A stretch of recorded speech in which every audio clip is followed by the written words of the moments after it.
If you work in quality control at a candy factory, you know strict safety regulations come with the job. It's why you partner with Grainger. Grainger helps you find the high-quality and compliant products your business needs to inspect, detect, and help correct issues. And the sweetest part is, everyone gets a product that's as safe to eat as it is delicious. Call 1-800-GRAINGER, click Grainger.com, or just stop by. Grainger, for the ones who get it done. Hey, warmer from Evo! Welcome to Love Me Las Vegas for Coast to Coast Hoops with myself, Greg Hoops Peterson, now part of the Beast and Family podcast. We've got a great podcast for you. Joining me in segment number 2, we're going to have Rob Donaldson aboard. He does great work with his show/podcast, Rob's Best Show, and we're going to be chatting with them about a little bit of what we saw from Saturday, and something I feel like I don't do enough on this podcast with is just taking a look at sort of the mentality that you have as a sports bettor, how important it is to be just sort of staying even keel during good times, during bad times, not getting too high, not getting too low. We're going to be talking about that as myself and Rob have been having very much up and down rides this college basketball season. Like, I had a rough day on Saturday, I'll be completely honest with you, and I think that it is just so important to talk a little bit about that. And on top of that, certainly we're going to be taking a look at the games that we've got for this Sunday as well. We're going to be trying to dive into as many angles as possible there, and then in the final segment, going to get you guys picks and analysis on every game on the betting board for this college basketball Sunday as we hit some bank shots. If you do have a question, comment, segment idea, what have you for this podcast, do have one of two ways to be able to fire those in. First one is my Twitter/X timeline at Jaden_D1. Keep in mind, letters ZM, they mean does not matter. So as per usual, please just send these into the timeline. Other ways, find an Apple Podcast review. If you rate this podcast 5 stars, it is very much appreciated. And then from there, you're able to fire in whatever you'd like to hear on this podcast via that 5-star review. Did not get in any Twitter/X questions today, and we've got a lot of games to recap from this most recent college basketball Saturday, as it was a whopper. It was one that I felt like had quite a few surprises along the way. So how about if we dive in, take a look at these teams, try to find some trends, and try to get to know them a little bit better. Games from yesterday is Greg buzzing about. Here is the rowdy recap. While we will be seeing the top cover team in all of college basketball on Sunday, that would be Minnesota, the number 2 cover A team, they were able to get the job done once again. That is out there in the Southland, Texas A&M Corpus Christi. They were a slight underdog against Lamar, 75-61. They get the W. Not only is this Corpus Christi team one of your best teams against the spread, they're also one of the best teams of the under as well. They're now 15 unders, 7 overs, and a push. So they have really been able to make you money with regards to those unders and with regards to covering the spread. As for Corpus Christi, they go 16 of 20 at the free throw line. Lamar, 19 of 31 at the charity stripe while going 2 of 17 from 3. Corpus Christi doing a really good job locking down from 3. Won the rebound battle by a count of 42-31. They actually did lose the turnover battle, but all in all, very good performance here as they got 17 big points out of Jordan Roberts to be able to propel them to victory. And I was mentioning the unders. Well, your top under team in all of college basketball, that would be Western Illinois. They did play an over, so that was a little bit of an outlier. Eastern Illinois, Western Illinois, they were really your top 2 under teams in all of college basketball going into the weekend.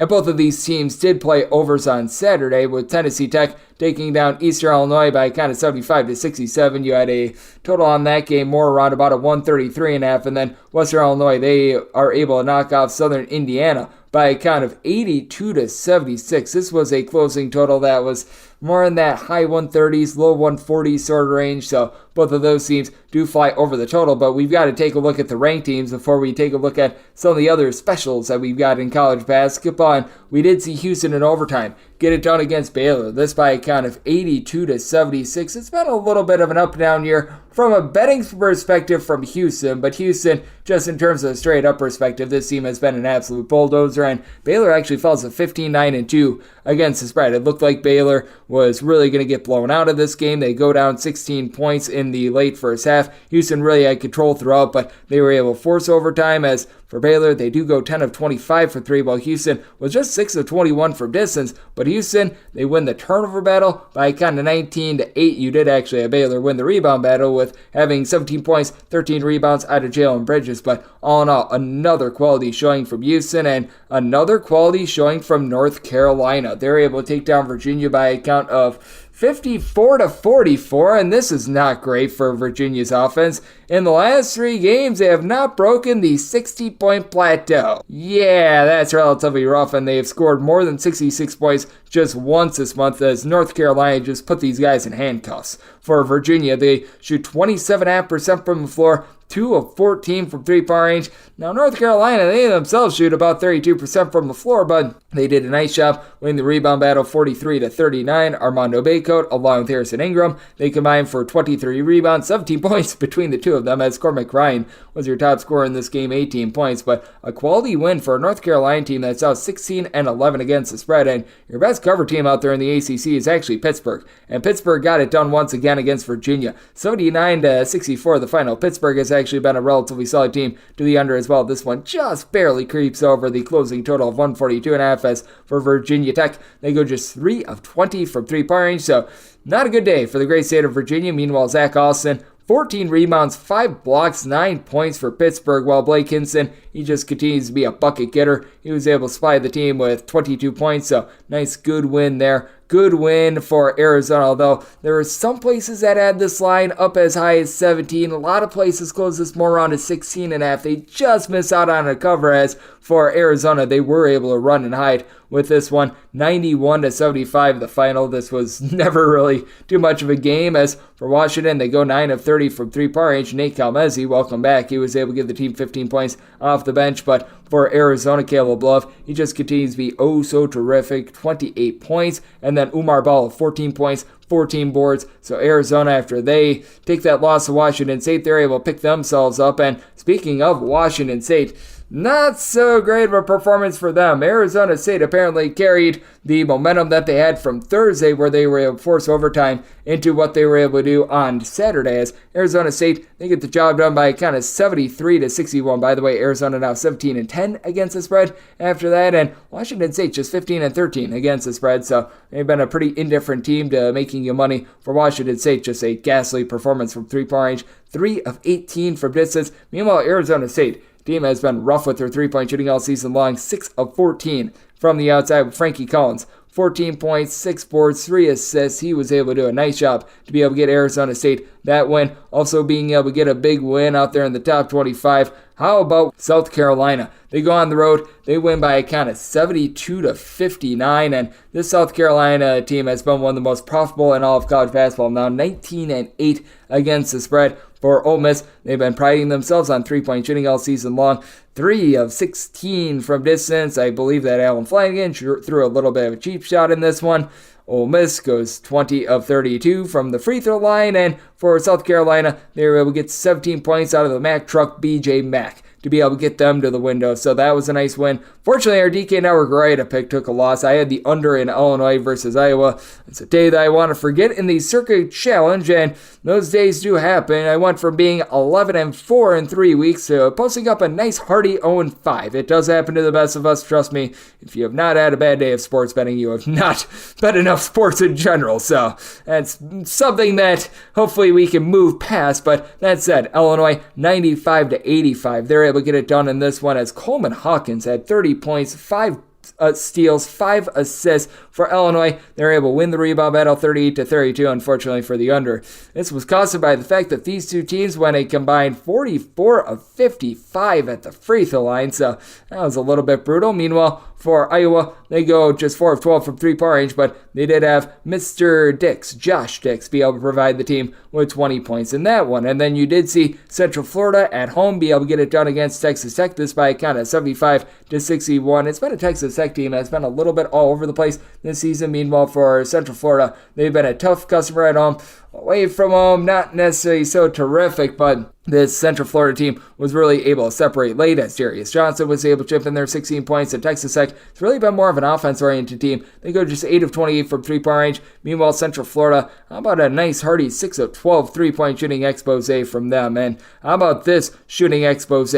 Kentucky, one of your best over teams in all of college basketball, 117-95 the final. They reach 101 points with about 8 minutes and change remaining in the second half. Just absolutely ridiculous. Alabama, 20 overs to 7 unders thus far this season. Kentucky, 19 overs to just 8 unders. And by the way, going back to Illinois, they have now played 19 overs to 8 unders. I believe that they have played 12 out of their last 14 games to the over in the case of Illinois. But for Kentucky, they go from 3-point range 13 of 24. They shoot 63% from the floor. You were able to get 28 points out of Justin Edwards, who's been averaging about 8 points per contest thus far this season. You had off the bench Big Z provide 18 points. Robert Dillingham had 16 points. And for Alabama, they lose this game by 22 points while shooting 56% from the floor, 6 of 17 from 3-point range. But they got just not a lot with regards to their defense, and they did turn the ball over 16 times, so that was harebrained, and that was crazy. Auburn has been a team that's been able to cover north of 60% in their games, and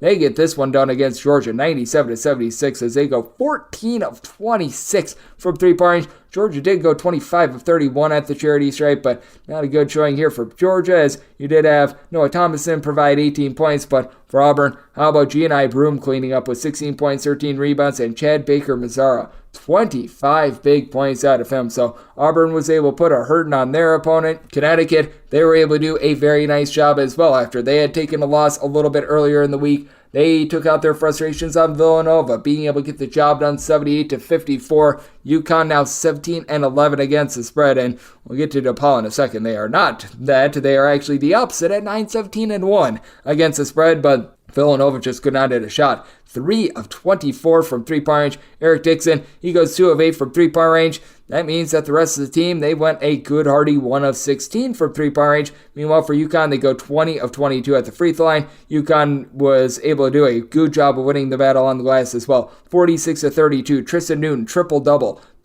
10 points, 10 assists, 16 rebounds out of him. So Villanova, they just got completely lambasted there. And we do have to mention the fact that DePaul and Georgetown did play a game. It was a pretty sad game. And hey, you know what? DePaul was able to get a cover. They got down early in this game. They were down double figures. They worked their way back, but they fall in the end 77-76 as for DePaul, they go 8 of 22 from 3-point range. They've got Chico Carter, their top scorer, back in the fold, but he was the only starter that scored fewer than 15 points. Meanwhile, it was the Jaden Epps show for Georgetown, 33 points, as Georgetown now 11-16 against the spread. DePaul once again 9-17-1 against the spread. So that was pretty ghastly, but what has been pretty solid as well has been a team in Seton Hall who's been able to do a relatively solid job here down the stretch, 76-64. They win, they cover against Butler. This was really a wire-to-wire job for them, as Butler does go 12 of 33 from 3-point range, but Seton Hall, they were able to have Kadari Richmond and Dre Javis combined for 41 points, so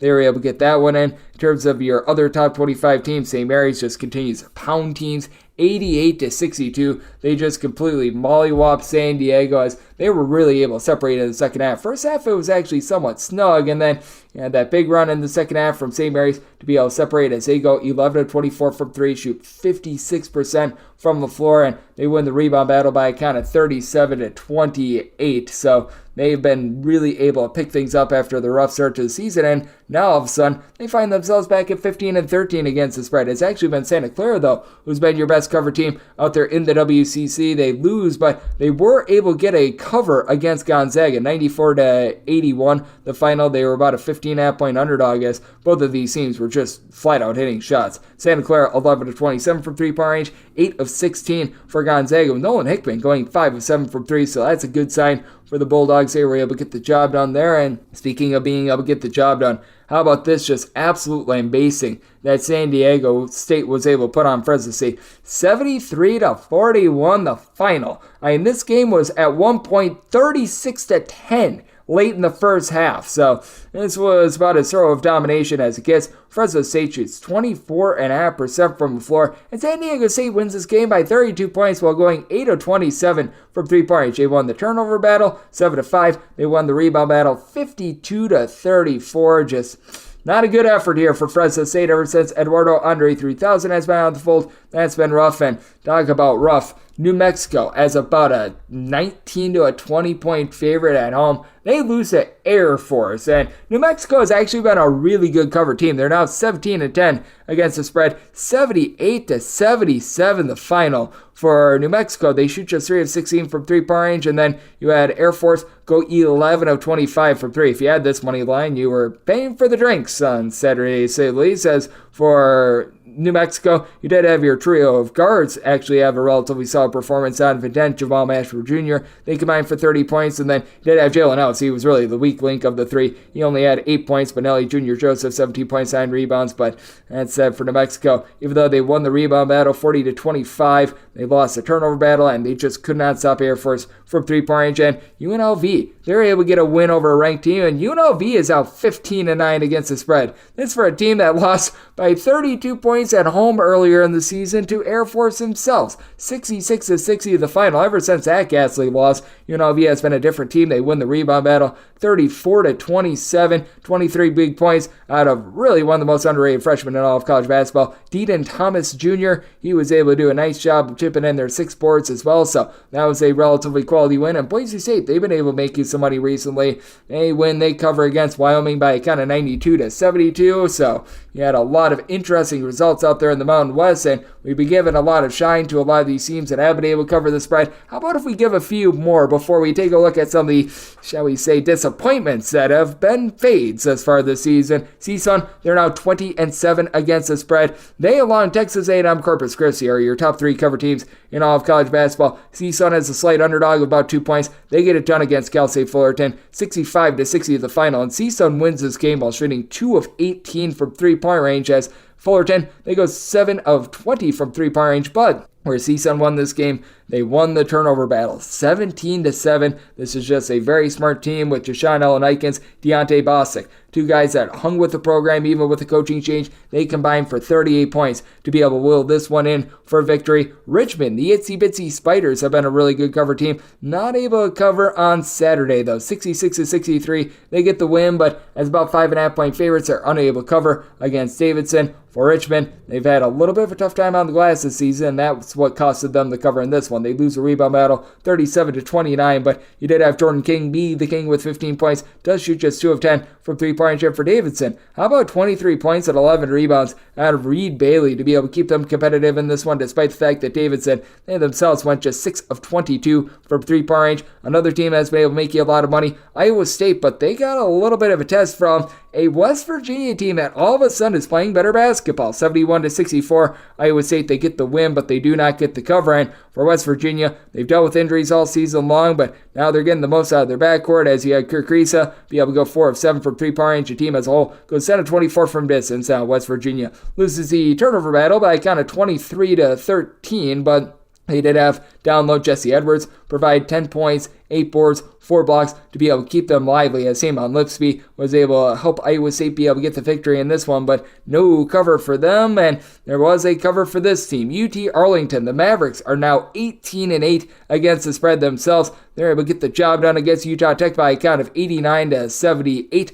This was a spread of around 10.5 on the close for a lot of people, so they were able to do just enough, as Utah Tech actually shoots 9 of 23 from three-point range, but UT Arlington, they're able to match, going 10 of 21 from distance. And for Arlington, even though they do lose a rebound battle in this game 32-26, they win the turnover battle 20-15, so that allows them to be able to get to the window as well. You've also got the men of Troy, who have been able to do a tremendous job of being able to cover some numbers as well. They are now 17-8-1 against the spread, and dependent upon your number on Saturday, as they win by a count of 84-78 against Louisiana Monroe. Some places had this as a 6. I was seeing some 6.5 action out there as well. And for Troy, they do shoot just 25.5% from three-point range, and this Troy team was up pretty big in this game as well. I know that they had built at one point an 18-point lead. They go to 7 of 27 from three-point range, and Monroe's actually been playing some better basketball. You've got Nika, I can't pronounce the last name, giving you about 18 points. Rick LaCour, he was able to chip in there 20, so relatively spirited effort there. But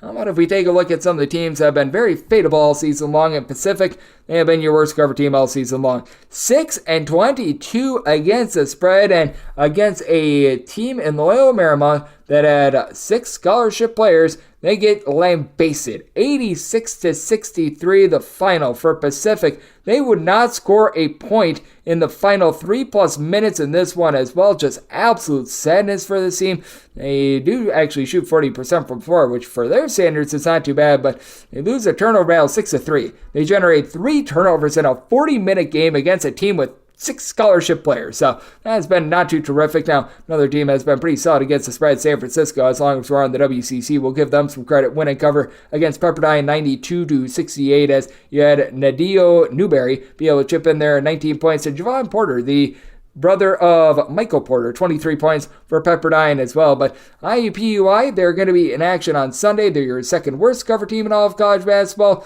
But these two teams, they have been getting just absolutely pounded all season long. Missouri is now 7-20 against the spread. They are facing off against an Arkansas team that hasn't been a whole heck of a lot better this year, and Arkansas took them to the woodshed. 88-73 the final. Arkansas now 9-18 against the spread, but for Missouri, 5 of 19 from three-point range. They had Sean East provide 33 of those points. He did his part, and nobody else did, as Arkansas and K-Leaf battle go off for 42 points and 6 boards in this one. So that was a nice shooting expose. This team has been horrible at being able to cover numbers as well. That would be Stone Cold Steve Fawson. They are 6-19 against the spread. They fall to Utah Valley by a count of 71-62. The spread on this game was 3.5, and for Utah Valley, this team has been brutal from 3 all season long. They go 7 of 13 from distance in this one. Caleb Stone Carwell, 14 points in 18 minutes off the bench. And for Stephen Austin, they do go 12 of 12 at the free throw line, but they play even up on the glass.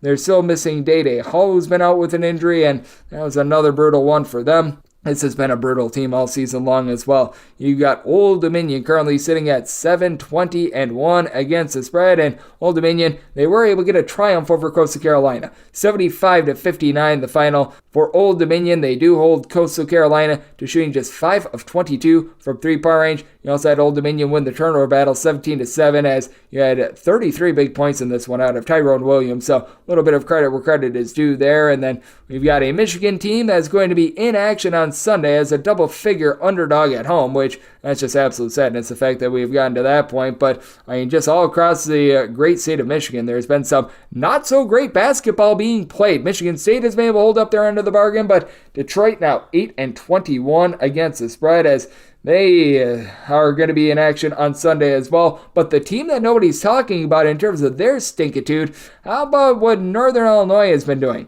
They lose at home 80-59. They are now against the spread a bunch that has went 7-18 thus far this season, as David Coit at 27 of the team's 59 points. For Northern Illinois, they go 3 of 21 from three-point range, so that has been all sorts of brutal for them. It has been an all sorts of brutal season as well for a team out there in the Southland in New Orleans. There was actually some expectations around this team, with Jordan Johnson being one of the top scorers in all of college basketball. They are now 9-18 against the spread, and on Saturday, they fall to Southeast Louisiana by a count of 77-67. Line on this game was between 9 and 9.5, so Southeast Louisiana barely able to get there, but for New Orleans, they go 3 of 22 from 3. Mr. Johnson, who I just alluded to, 22 points, but did so while shooting 1 of 9 from three-point range, so another relatively rough effort there. And we've already highlighted some of the best over teams in all of college basketball. Your best over team is actually going to be playing on Sunday as well. That'll be Wright St, 20 overs to 6 unders. Alabama, Air Force, these have been teams that have been playing a lot of overs, as Air Force has actually played 19 overs to 7 unders this far this season. But Denver has been a team that has just been cashing the over for you all season long. They on Saturday had the day off, so they weren't able to give you any sort of result there. We'll be seeing them in action next on Thursday. They're a team that's 19 overs to 6 unders this far this season, but a sneaky one. How about Oregon State having played about 2/3 of their games to the over? 18 overs to just 9 unders thus far this season, and how Jared Haas currently has a job, I have no idea. Stanford has a favorite of about 10 or so points in this one. They get mollywopped 85-73 against an Oregon State team that hasn't been able to hit a shot on the road all season long. Jordan Pope was the Pope. 30 points on 3 of 6 3-point shooting, 10 of 17 overall from the floor, and Stanford, they go 7 of 24 from 3. They have clearly been missing Jared Bynum as they tried to work him back in the fold. He has not been able to. And Stanford lost the rebound battle in this game 39-22 against Oregon State.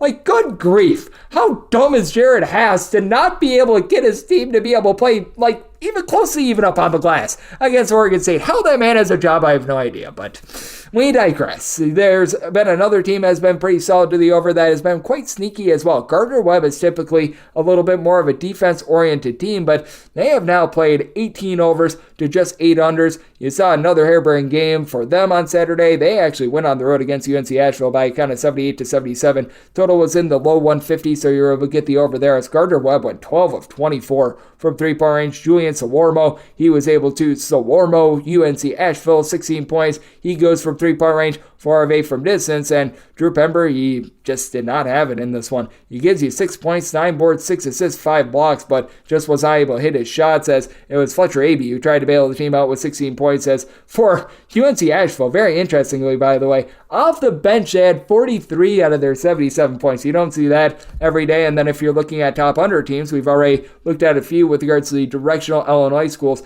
Vanderbilt has been another one that has been very good to the under. That's about the only thing that they've done well thus far this season, and hey, they were able to get a cover against Florida, 77-64 the final. Florida's been getting to 80 on the regular, but in this affair for Florida, they were able to really put the handcuffs on Vanderbilt, who goes 5 of 22 from three-point range, but Vanderbilt actually played even up on the glass, actually winning the rebound battle, 38-37. Florida just overall more talented. Will Richard able to give you 21 points, but hey, you know what? You'll take what you can get there. And then this team has been very good at home thus far this season as well. How about Southern and the way that they've been able to play quite a few unders thus far this season? As for Southern, 16 unders to just 8 overs, and they played another slog. Their run of just being good at home, that came to an end on Saturday as they fall to Grambling by a count of 63-57. As Grambling shoots 7 of 12 from 3, 8 of 21 from Southern. You have both of these teams go combined 15 out of 33 from 3, and you had a combined 120 points on the board in this game.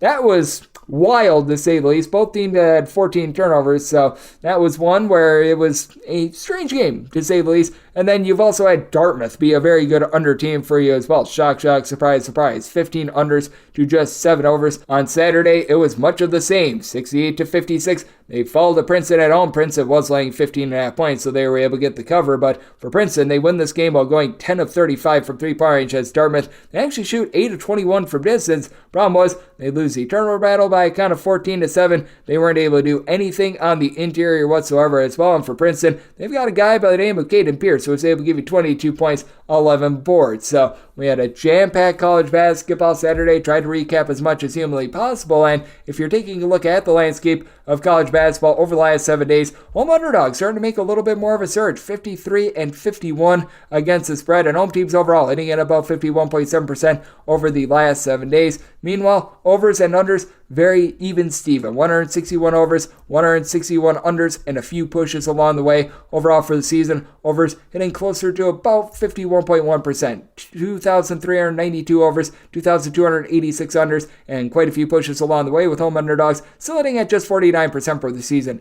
640, 667, and 20 against the spread. So that's what we're seeing in college basketball right now, and that's what we all got on a jam-packed Saturday. Now let's turn it forward to Sunday, and let's just get the mindset of a better from our good friend Rob Donaldson, because I know that there are some of you guys that go and have hot streaks, cold streaks. It happens to us all. I think that it is very important to highlight that just a little bit more on this podcast. We'll do that with Rob before turning it forward to Sunday next with him right here on Chris Gissett with myself, Xavier, and now a part of the Beast Family Podcast.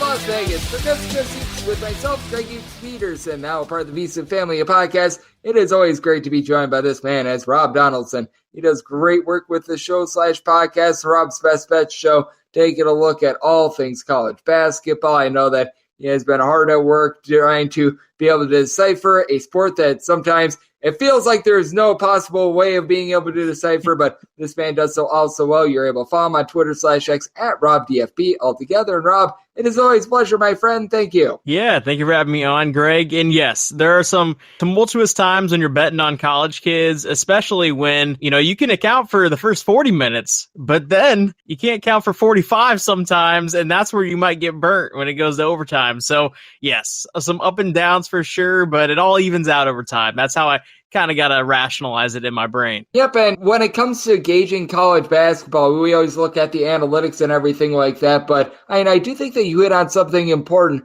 How important is it just the human psychology / the human element part of handicapping? Because I do think that that's something that, and I'll be the first to raise my hand, doesn't get talked about enough, but I do think that it's one of the most important things because human nature in general is to just react very, very demonstratively to wins in terms of being very happy, being very mad when it comes to losses. But I do think that taking a step back, looking at where your bets went wrong, like you, for example, were talking about all these games going to overtime.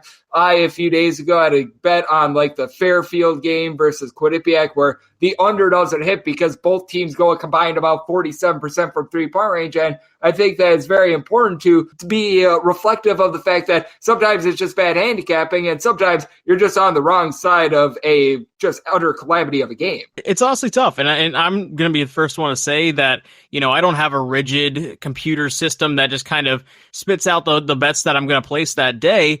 And we're betting, real money on this. And so sometimes when you are taking some quote unquote bad beats or things just maybe aren't going your way, across the board, you're losing money, you're losing people money. And then it just kind of snowballs from an emotional standpoint because, we're tied to those sorts of things monetarily. And the way I kind of have rationalized it and conditioned myself over the years is you got to kind of remove the, I'm betting this amount of dollars on it and just kind of look at it from a unit size standpoint. That's why I really fall in love with my unit, projection or my metrics and how I kind of go about it. It's definitely tough. You got to stay even keel, even through the hard times. And when they're really kind of falling hard on you, that's where it really tests you. The only thing that has been money in the bank thus far this season is betting on Mississippi Valley State to lose, as they are still winless. But that's that. Everything else, it has been quite difficult to say the least. And how did you just gauge what we all got on Saturday? We're doing this as some of the late games are still wrapping up, but we've seen a lot of marquee results come in, and I'm not sure how you gauge everything for Saturday, but I feel like my biggest takeaway is typically this time of year, we're starting to see teams bat down the hatches in terms of defense, really start to slow things down with regards to value each possession, and I feel like we did not see that at all on Saturday, where a lot of teams, they were playing harebrained, up and down basketball, and we just did not see very good defense at all on Saturday. Yeah, that's definitely a factor that comes into play. And also, a lot of these college kids that at the beginning of the season were really green to the sport or green to this league have now kind of matured a little bit. And we're seeing a lot of road teams not get as shaken up by these crazy home environments. We saw North Carolina go into Virginia and just win a scrap it out 54-44 type ball game. We saw South Carolina go into Ole Miss and just lay the wood on them. Auburn go into Georgia and just lay them down by 20. And West Virginia even go into Iowa State and putting up a fight there. A lot of these home court advantages that we really saw at the beginning part of conference play especially are now starting to get a little bit neutralized just by, maturity and growth and experience that's kind of coming with this season. And, we're already in February. This is the last Saturday and Sunday slates of the entire February month, and then we're into March. It's late in the season, and we're starting to kind of see that materialize. Yeah, heck, you saw New Mexico lose at home to the Pitt, which that's just a ghastly loss. I don't care how you slice that, but man, it has been very interesting to take a look at that, to say the least. As Rob Donaldson, he does great work with the show/podcast. Rob's Best Bet Show is joining me right here on Coast to Coast Hoops, and now we turn it forward to Sunday, and I think that this is such an intriguing spot. You've got Creighton, who's going to be on the road against St. John's. Question becomes, how do you handle prosperity if you're Creighton? You're coming off of a massive win against UConn. Now you find yourself as about a 2 to 2.5 point favorite against St. John's, and a total at 154 that I think is one a little bit too far, just because Creighton is not a team that necessarily plays super duper up tempo. But how do you gauge this game? Because I do have a big time fear that this could be a letdown spot for Creighton. And, kind of going back to Pitino's comments after that loss where he just railed against his team and said, Joel Soriano's laterally slow. This guy's laterally slow. This guy can't shoot. This guy's not talented. Like, those sorts of things are kind of true. St. John's is kind of a lesser athletic team, but at the same time, when you look at Creighton, they aren't like a superior athletic being in the Big East. They're a very talented team and a very skilled team and an experienced team. But they are kind of linear where they're just going to kind of come down at you and they're going to make shots in your face and they're going to post you up down low. But St. John's can kind of neutralize that style of ball. After that kick in the butt, I think St. John's is starting to kind of get a little bit of a bump from that and actually playing really well last time out, at least. This is a really kind of big prove-it spot for them. I think they could win it outright. I am staying away just because of the potential variance there, but I don't mind a play on St. John's. Yep, I'm going to be taking a look at St. John's myself. I just gauge the way that this team has been playing at home versus on the road, and it's been so vastly different. So I do think that there's going to be some good value there. And then I want to give a little bit of love to this game because I do think that it's a fascinating one with Southern Illinois going on the road against Evansville. An Evansville team that has been quite a bit different ever since their top scorer, Ben Humer-Riches, has gone back the full, but this is going to be one of the toughest offensive tests that they face all season long. Against the Southern Illinois team that they do a great job locking you down from three-point range. Total is between about 142.5 to 143 with Southern Illinois a 3 to 3.5 point favorite. How do you gauge this sort of a game? Because Evansville is playing differently than they did in January, but this is a Southern Illinois team that we know they are looking to play this game in the 60s. I've been really impressed with Evansville, even though they've lost 4 of their last 5. I really do think that they've been playing some impressive ball ever since. Is it Ben Humer-Riches or is it Ben Humerkaus? Because I've been calling him Humerkaus for the past 2 years. I always call him Humer-Riches, but I say that just reading the name, and it's like, it looks like Humer-Riches. I'll ride with it, Humer-Riches. Well, regardless of what you want to call him, he's a great player. He's a guy who can hit the long-range jumper. He can post you up. He plays good defense, and he's a veteran presence that isn't really going to turn the ball over as well. And ever since he did come back, they've been playing their best ball of the season, kind of like they were at the beginning part of the year when they got off to a really hot start. And I do think this is a team to actually watch out for in the Missouri Valley Conference tournament because I think they can pick off some teams. And in this spot, at home, I think they can get Southern Illinois. So you're getting 3.5 points here. I really do like taking the points, and I wouldn't even mind sprinkling the money line here as well. I will be honest with you. I think that your pronunciation is probably better, but I do think that Humer-Riches just sounds like a really good last name. So we're going to ride with it for the time being on this podcast, as we do have our good friend Rob Donaldson joining me right here on Coast to Coast Hoops. And then we've got ourselves a very harebrained game, and one that if you had told me this night number 1 of the college basketball season, I would not have believed you. Purdue being a favorite against Michigan, yeah, I could have seen that coming.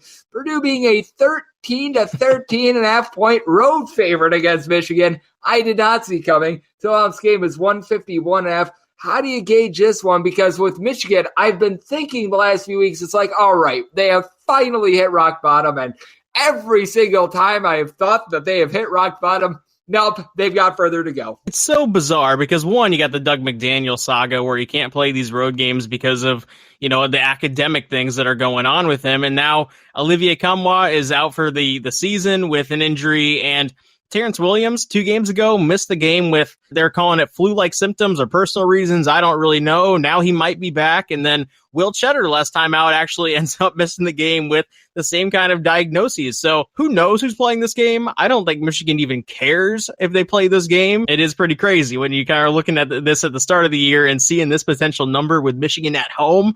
But man, it's hard pressed to kind of take this Michigan team right now with so much dysfunction, and this honestly could be the end of the Juwan Howard era is what we're watching in front of us right now. Yeah, I mean, it just has not been working out well the last few years for Michigan. And talk about doing less with more. I mean, for Juwan Howard to not make the NCAA tournament last season, that was rough. Not Jared Haas level bad. Now, that is just absolutely terrible. How Stanford is still employing him as they lose by double figures at home against Oregon State. My goodness. You want to talk about a guy that should have been fired 3 years ago, Jared Haas. Congratulations. I don't know what sort of information he acquired to be able to keep his job, but man, that is absolutely pathetic. But yeah, it's not been great for Michigan to say the least. And yeah, it's not been great for this team as well. Old IUPUI is a 17.5 to an 18-point underdog against Northern Kentucky with a total between 145 and 145.5. How, if at all, are you playing this IUPUI team? Because there are just certain teams that stink so bad that the metrics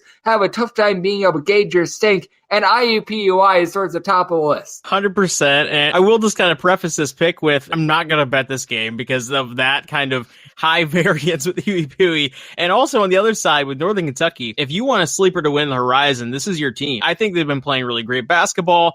And there's only two coaches in this league who have ever made a Sweet 16. One of them is the head coach for NKU, and that's Darren Horn. And the other is at Detroit Mercy right now, believe it or not. So when you're kind of looking at this matchup, I think Northern Kentucky is going to be able to shut them down defensively. Now, the offensive side of this number is where it gets a little hairy because I think Northern Kentucky is going to be comfortable winning this game 48-62, and that won't be enough. So maybe lean towards taking the points just from a perception standpoint, but this is never going to really feel like a ball game, and it's just going to be one of those really sickening sweats in your gut if you actually place the bet. Yeah, this is one that is going to be very rough to say the least, and if you're someone that bets and watches this game, you are certainly a hardy soul, as we've got our good friend Rob Donaldson trying to be right here on Coast to Coast Hoops. And do you want to get your thoughts on this one? UW Green Bay had to play without Noah Reynolds in their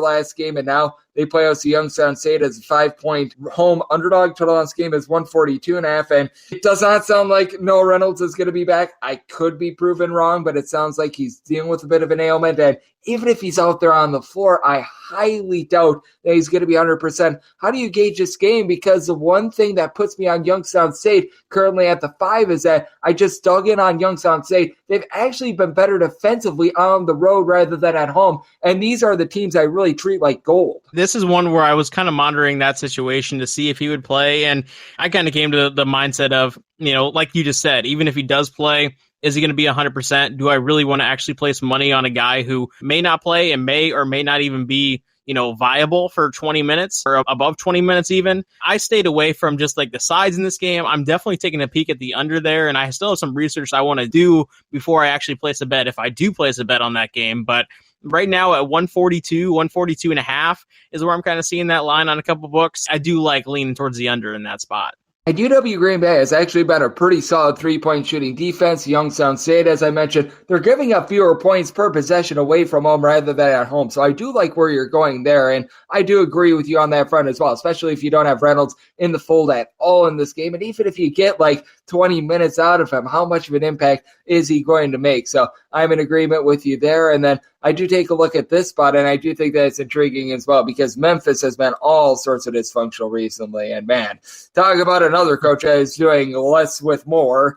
It's not quite as bad as Jared Hass once again, but Memphis, they are once again disappointing, and now they're a home underdog of about 1.5, 2 points against Florida Atlantic. Totals 158.5, and with Florida Atlantic, it has been up and down for them all season long, but they've been finding themselves as big favorites, which is why they haven't covered these numbers. Now at 1-2, you don't need them to do much more than to be able to win the game, and I personally am willing to put my eggs in the basket of Florida Atlantic with them on such a short number. I'm not sure how you gauge this game, but with Memphis, they're just a team in general I don't want to be betting on because of the dysfunction that they've been having. Yeah, and now no Malcolm Dandridge. It's kind of like one of those weird scenarios of, and there's no real reason why, as of last time I saw the update, it was just kind of a developing story is how it was kind of put out there. So I don't know if there's been more that's developed, but at the same time, that's a big piece that all of a sudden is just taken out of your rotation. And yeah, he wasn't, putting up the numbers that he was potentially last year, but he was still a viable guy in the 6-man role or the 7th-man role, if you want to kind of look at him that way. And he was one of their best defenders as well. So now you don't have him. You're going up against, obviously, Vlad down low for FAU, and you're going to have your hands full with just their guards exchanging at the top of the key as well.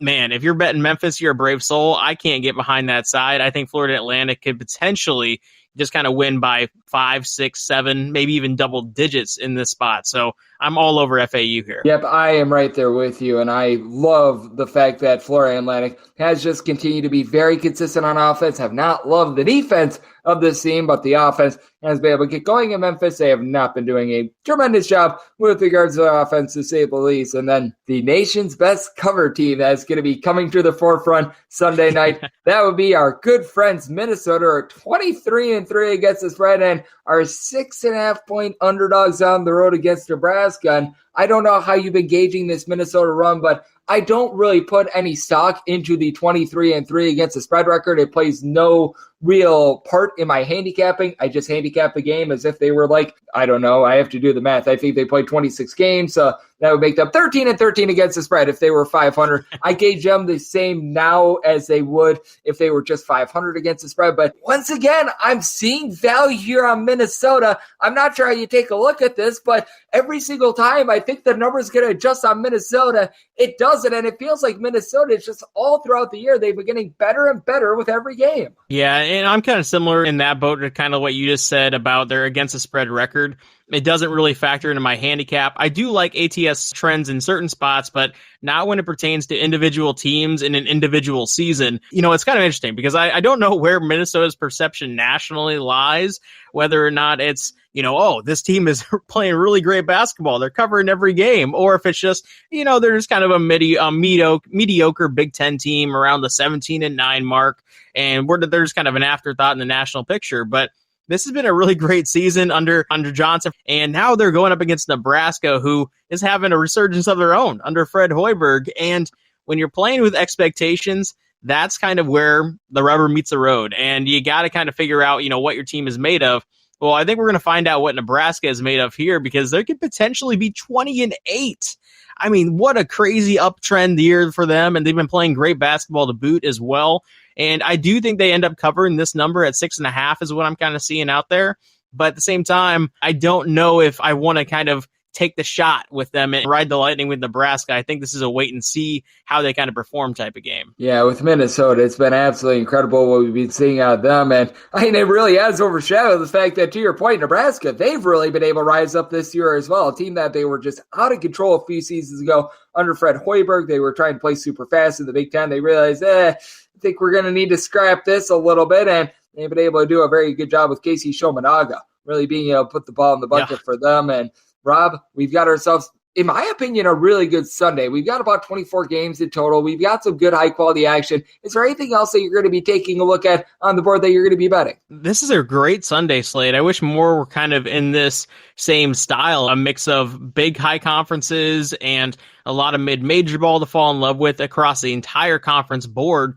And one of them that I'm kind of looking at, and this is a team that I've been really impressed with in a lot of recent outings, is Loyola Maryland going up against Boston. And they're on the road. They're 6-22, so it doesn't look like they're a viable team or a team people even want to even eye as a potential bet spot. But, you know, you kind of look over the last 4 games that they played, even 5 games, they have wins over American. They played Colgate really tough. I mean, they lost by 14 to Colgate, but they still were in that game all the way up until the last 5 minutes.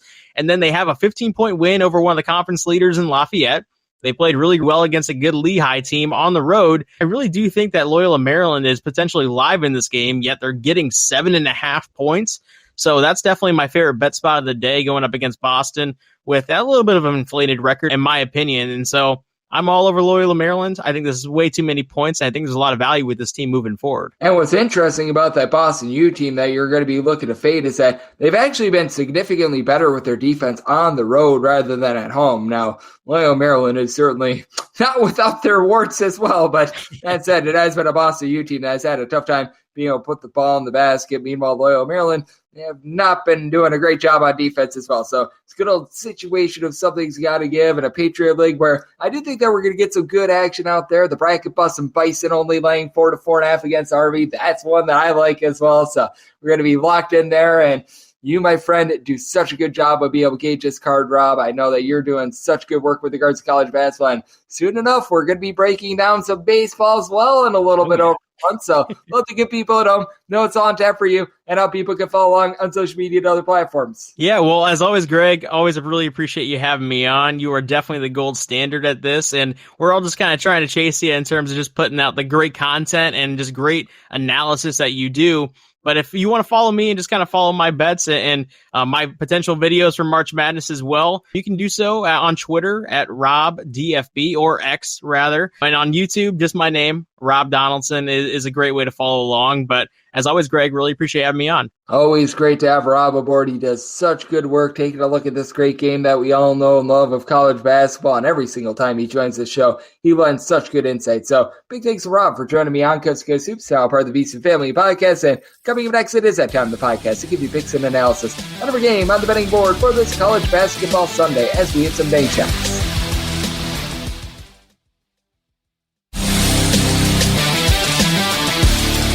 And we're back here in lovely Las Vegas for Coast to Coast Hoops with myself, Greg Hoops Peterson, now part of the VSiN Family Podcast. It is always great to get Rob Donaldson aboard. He does such good work taking a look at this great game of college basketball. His show/podcast, Rob's Best Bet Show, he does a great job on that front. And every single time he joins this podcast, always lends great insight. So big thanks to him for joining me in the last segment. Now it is that time of the podcast. I give you picks and analysis on every game on the betting board for this college basketball Sunday as we hit some bank shots. Most financial establishments close at a certain time, but not here. It is time for a side and total on every game on today's betting board bank shots. Do note that as per usual, any changes that are made to these plays will be listed up on my Twitter/X feed at @UNN_D1. We're going to be going in Las Vegas rotation order. What this means is that we're pretty much going in time order, and then the games involving the NEC and the Patriot League, those are the smaller conferences. Those are going to be the games that are going to be listed at the bottom. Everything else is in time order. So we're going to get things started with 8:15, 8:16 on the card. It is Maryland, and they're on the road. They're facing off against Rutgers. Rutgers is a favorite of 2.5 points. Your total on this game, getting it between a 128.5 and a 129, and I did set my total at 126, so I'm going to be diving in on the under. Maryland, a top 20 team in all of college basketball. The guards points allowed on a per possession basis. Rutgers, a top 15 team in all of college basketball in terms of points allowed on a per possession basis. And for Rutgers, they're just so much better with their defense at home rather than when they are in a roadside switchcore environment. And that bears out in the fact that they're allowing 22.6 points fewer per 100 possessions, one at home, rather than in a roadside switchcore venue. Meanwhile, Maryland's defense, it travels a little bit better. They are giving up right around about 7 points more per 100 possessions when they leave home, but it's still a pretty sturdy unit. Meanwhile, for Maryland, this bunch has been having a tough time with their outside shooting all season long. They're shooting about 28.8% from three-point range as a bottom 40 mark in all of college basketball. Now, they do have the best scorer out there on the floor, and that'd be Jameer Young. Young has been able to supply the team with 21 points, 4 assists, 5 boards. He has been tremendous. And Julian Reese, he's been able to give you about 10 rebounds per game as well. And this is a Rutgers team that they are going to give up some second chances on the glass, despite the fact that Cliff Marui gives you north of 2 blocks. He throws in their 9 boards. He has been tremendous. But the team has also had Muat Mag be in and out of the fold as well. And when he's been out, that has been very costly for this Rutgers team. Now, they've been able to get a little bit of a shot in the arm in terms of their offense. The Temple transfer that has come in, and Jeremiah Williams has been able to give you about 13 points. He's been back for 6 games after he was out for darn near a year and a half due to injury and what have you. But for Rutgers, they themselves only shoot about 29.5% from three-point range. They don't do a bad job in terms of turning the ball over with about 11.5 turnovers per game, and they're still okay at being able to generate turnovers. Derek Simpson has been your main guy with about 1.3 turnovers per game, but this is not the team from last year that was on the tops in all of college basketball. The regards to turnovers force on a per possession basis at Maryland. They don't generate a lot of live ball turnovers, so that's why they're not really getting a lot of fast break opportunities, but they're pretty solid at being able to turn you over as well. Was expecting a lot more out of the freshmen like Kaiser, Deshaun Harris-Smith. These guys just have not been able to rise up, and as a result, Maryland, they've been a rock-solid defense. They've been rough with regards to their offense. Now, this is a Maryland team that, to their deficit, they have given up north of 70 points in 3 of their last 4 games, but the reason why they gave up north of 70 against Wisconsin is that things got harebrained late. Illinois is just playing a whole bunch of overs, and then you play against Iowa, and the other game goes to double overtime. Meanwhile, you've got a Rutgers team that they've been able to get to at least 68 points in 3 of their last 4 games, but hasn't been so great for them as well. Last time these two teams played, it was a 56 of 53 slog where the two teams shot a combined 5 of 31 from 3. I think both teams heat up a little bit there, but both of these perimeter defenses have been rock solid all season long. Maryland less so with regards to their average, but they just don't allow you to pop threes. They're in the top 30 in all of college basketball in terms of lowest percentage of shots that do come from three-point range, and I do think that you're in for another relatively low-scoring slog. I set my total 126. I'm looking at the under, and with Rutgers, going to make them a 2-point favorite. favorite. I don't trust them in a late game fouling scenario. This team has been rough at the free throw line, so I'm going to be willing to take 2.5 here with Maryland, and I'm going to be taking a look at the under. 8-17, 8-18 on the betting board. It is St. John's, and they play host to Creighton. Creighton is a road favorite of 2 to 2.5 points. So this game is between 153 and 154. I made St. John's a 1.5 point favorite. I'm going to be looking at the Johnnies outright on the money line. I do think that this is a little bit of a letdown spot for a Creighton team that they're a pretty high variance team because they do play really slow. They're outside the top 250 with regards to total possessions per game, and I do think that St. John's could be able to match up with what Creighton is able to do down low. For Creighton, you've got Ryan Kalkbrenner, 17 points, 7 boards, 2.5 blocks per contest. On the flip side, you've got Joel Soriano, who's averaging a double-double for St. John's. Baylor Shireman, Trey Alexander, these guys have been tremendous. They're combining for about 35.5 points, 14.5 boards, right around 9 assists, 2 steals, and you've got Shireman shooting 37% from 3, but Chris Ludlam, even though he's not going to have the outside game of these two guys, he is able to be pretty versatile with about 7 boards. He's able to throw in there a little bit over a steal, gives you 9 points per game, and with the St. John's team, I like the way that Dennis Jenkins has taken care of the ball. St. John's about 11.7 turnovers per game, not too shabby there. Jenkins, he gives you out about 5.5 assists per game in the St. John's defense, which is outside the top 75 with regards to points allowed on a per possession basis. It is so much more beastly at home. They are giving up about 18 points fewer per 100 possessions at home rather than in a roadside shoot card venue, and this is a Creighton team that they're really good at being able to guard the arc. They're a top 40 team with regards to opponents' 3-point shooting percentage. You've got a Creighton team, though, that when they do hit the road, their 3-point shooting percentage it goes from about 38 to 35%, and this has been a Creighton team that's had a little bit of a tough time finding their sea legs on offense away from home. They run a relatively thin rotation. Fran Farabelle is able to come in off the bench. He's able to pop a few threes. I wish they would give Fred King a few more minutes. I really do like what he's been able to provide for the team, but all in all, it is a Creighton team that they are averaging about 17 points fewer per 100 possessions when they leave home rather than when they are at home, and I do think that St. John's, in front of this home crowd, they're going to be able to find a way to get it done in a game where I feel like the total has just gone up too high. St. John's is playing fast, but they're not playing at warp speed, and with Creighton and the way that they do play defense, and on top of that, the way that they play so slowly, I do think that this total should be lower. Semi-total 147.5, looking at the under, and I like St. John's outright on the money line. 8-19, 8-20 on the betting board. Rhode Island is going to be on the road facing off against LaSalle, is exploring a cover as a 3-point favorite. Your total on this game, it is 153 to 153.5. Set LaSalle is a 5-point favorite. I'm going to be willing to lay the number. Rhode Island, a bottom 15 team in all of college basketball in terms of points allowed on a per possession basis, and they're just not committing turnovers whatsoever. Now, that's not the worst thing in this matchup because LaSalle, the one thing they've done right is take care of the ball. LaSalle is turning the ball over less than 10.5 times per contest. They just haven't been able to really create shots for one, and for two, this is also a LaSalle team that they don't have a lot of rebounding. LaSalle is outside the top 275 with regards to their rebound rate. Rhode Island, they are more of a top 150 team. You've had David Fuchs be able to supply the team with about 7 boards, 8 points per game, and ever since you've been able to get back David Green, he's been able to help out in a wide variety of ways. Currently shooting 50% from 3, 14.5 points, 4.5 boards, so he has been impactful in a wide variety of ways, but this Rhode Island team, they do turn the ball over themselves about 12.5 times per contest. You've got Jaden House, Lewis Coatright, who have been able to run the offense. Coatright, your main facilitator, 3.5 assists, shoots about 32% for 3 in house, does shoot about 38% for 3, main score of 15.5 points per game, but I do like the LaSalle backcourt a little bit better as they do put a little bit of pressure on you. You got Jamari Brickus, Khalil Brantley, combined for 29 points, 9 assists, 3 steals per game, and Brickus does shoot 42% from 3 now. He's really the lone guy for LaSalle and is really a consistent threat from 3-pointers. LaSalle's collective, they are shooting about 34.3% from 3-point range, and you're witnessing a pair of teams that have had a little bit of a brutal time in terms of being able to guard the 3-point arc. LaSalle is well outside the top 250 in terms of opponents' 3-point shooting percentage. In Rhode Island, it gets very, very bad with regards to their perimeter defense as well. They're allowing opponents from 2-point range, so this is independent of 3-point shooting defense, to shoot 55.7% inside against them, and then that translates into being bad along the perimeter as well. Rhode Island, a team that as well is outside the top 250 with regards to opponents' 3-point shooting percentage. It just gets all the worse away from home, allowing opponents to shoot 36.8% from distance. So this is a circumstance where a semi-total at a 149. Reason why I do like the under is that Rhode Island has been sketchy with their 3-point shooting all season long, and this is a LaSalle team that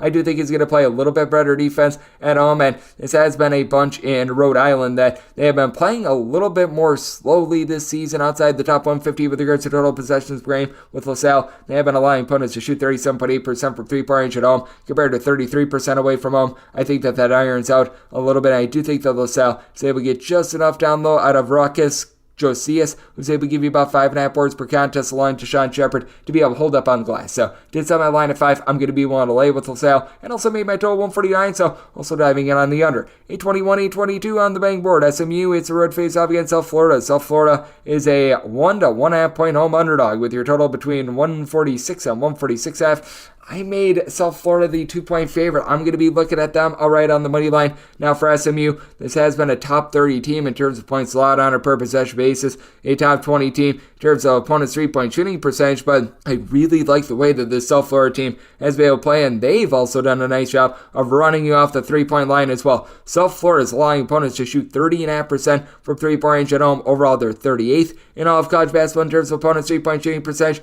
SMU more around 30.2%. That's a top 20 mark in all of college basketball, and it actually gets better when they're away from home. But with SMU, I do have my question marks with regards to the top flight scorers for this team, because you've got Chuck Harris, who shoots north of 40% from 3, 13.5 points per game. He is the only out of their top 5 scorers, though, that shoots above 24% from 3. You've got Tariq Phelps, who's able to give you 14.5 points, 3 assists, 2 steals, but he shoots about 24% from 3-point range. And for SMU, they're going to be able to win the battle down low. They're a top 55 team with regards to rebound rate. South Florida's outside the top 150. Samuel Williamson chipping in there, about 9 points, 7.5 boards, a steal per game. Like what he's able to bring to the table. And the ancillary pieces like BJ Edwards, Ricardo Wright shooting 38% from 3. They've been able to do a nice job as well. But with the South Florida unit, I do think that you're going to be able to get quite a bit out of the backcourt duo of Chris Youngblood alongside Salty Miguel. They've been able to come in for about 30 points, and both of these guys now shoot north of 40% from 3-point range, and out of your top 5 scorers, 4 of them do shoot at least 37.3% from 3-point range, and all but one of them shoot at least 73.8% at the free throw line as well. So if you get into a late game fouling situation, that's going to be big. Now, Keshawn Pryor is really the lone guy on the roster that's giving you north of 4.5 rebounds per game. He chips in there 11.5 points, 7.3 rebounds per game, so that does leave a little bit of something to be desired. But we also have been noticing that this SMU defense, it hasn't been quite the same recently. Meanwhile, it does feel like for South Florida, it's just gaining more and more steam. As for SMU, they're now about 18th in the country with regards to points allowed on a per possession basis. And for South Florida, very strangely, they're actually giving up a full point more per 100 possessions at home rather than in a road/shoot record environment. But for SMU, even though they have been so good with regards to their defense all season long, in the stretch of their last 4 or so games, they have been giving up on a per possession basis about 10.5 points more per 100 possessions than they have all season long. It is an SMU team that has officially given up at least 68 points in each of their last 5 games. Meanwhile, you've got a South Florida team that at this point, they're just sticking teams in the mud. They have given up 70 points or fewer in all but one out of their last 6 games. I do think that South Florida is in better form, and with them being at the Yuengling Center, I do think that South Florida able to get the job done. I did set my line at a 2, so I'm looking at South Florida outright on the money line, and did set my total 142. Recognize that SMU is playing a little bit up tempo, but you're dealing with 2 really good defenses here, and I think hold up. Looking at the under, and I'm looking at South Florida on the money line. This is going to be the DK Network write-up pick. 823, 824 on the betting board. It is Southern Illinois on the road against Evansville. Evansville is a underdog at home of between 3 and 3.5 points. Total is anywhere between 142.5 and 143. I'm going to go back to an under. Hopefully this works out a little bit better than the Illinois versus Iowa one. But that said, I did set my total 135. I'm looking at the under because you're dealing with one of the slowest teams in all of college basketball in Southern Illinois. Now, Evansville, they're more of a mid-tempo team. They're right around about 132nd in the country with regards to total possessions per game. But this Salukis team just sticks you in the mud. Now, you've got a guy in Xavier Johnson who's been absolutely tremendous. 22.5 points. He's been able to give you 6 assists, stealing half per contest. It's 22.3 points per contest, by the way, a top 5 mark in all of college basketball. But because they run everything through Xavier Johnson, they really slow things down, and as a result, they just let him cook on offense and then on defense. They do a really good job dropping back and not allowing you to pop threes. Southern Illinois 13th in all of college basketball in terms of opponents' 3-point shooting percentage, with opponents shooting 29.5% from distance. And you've got an Evansville team that they have been very good with regards to 3-point shooting at home. They're shooting 39.7%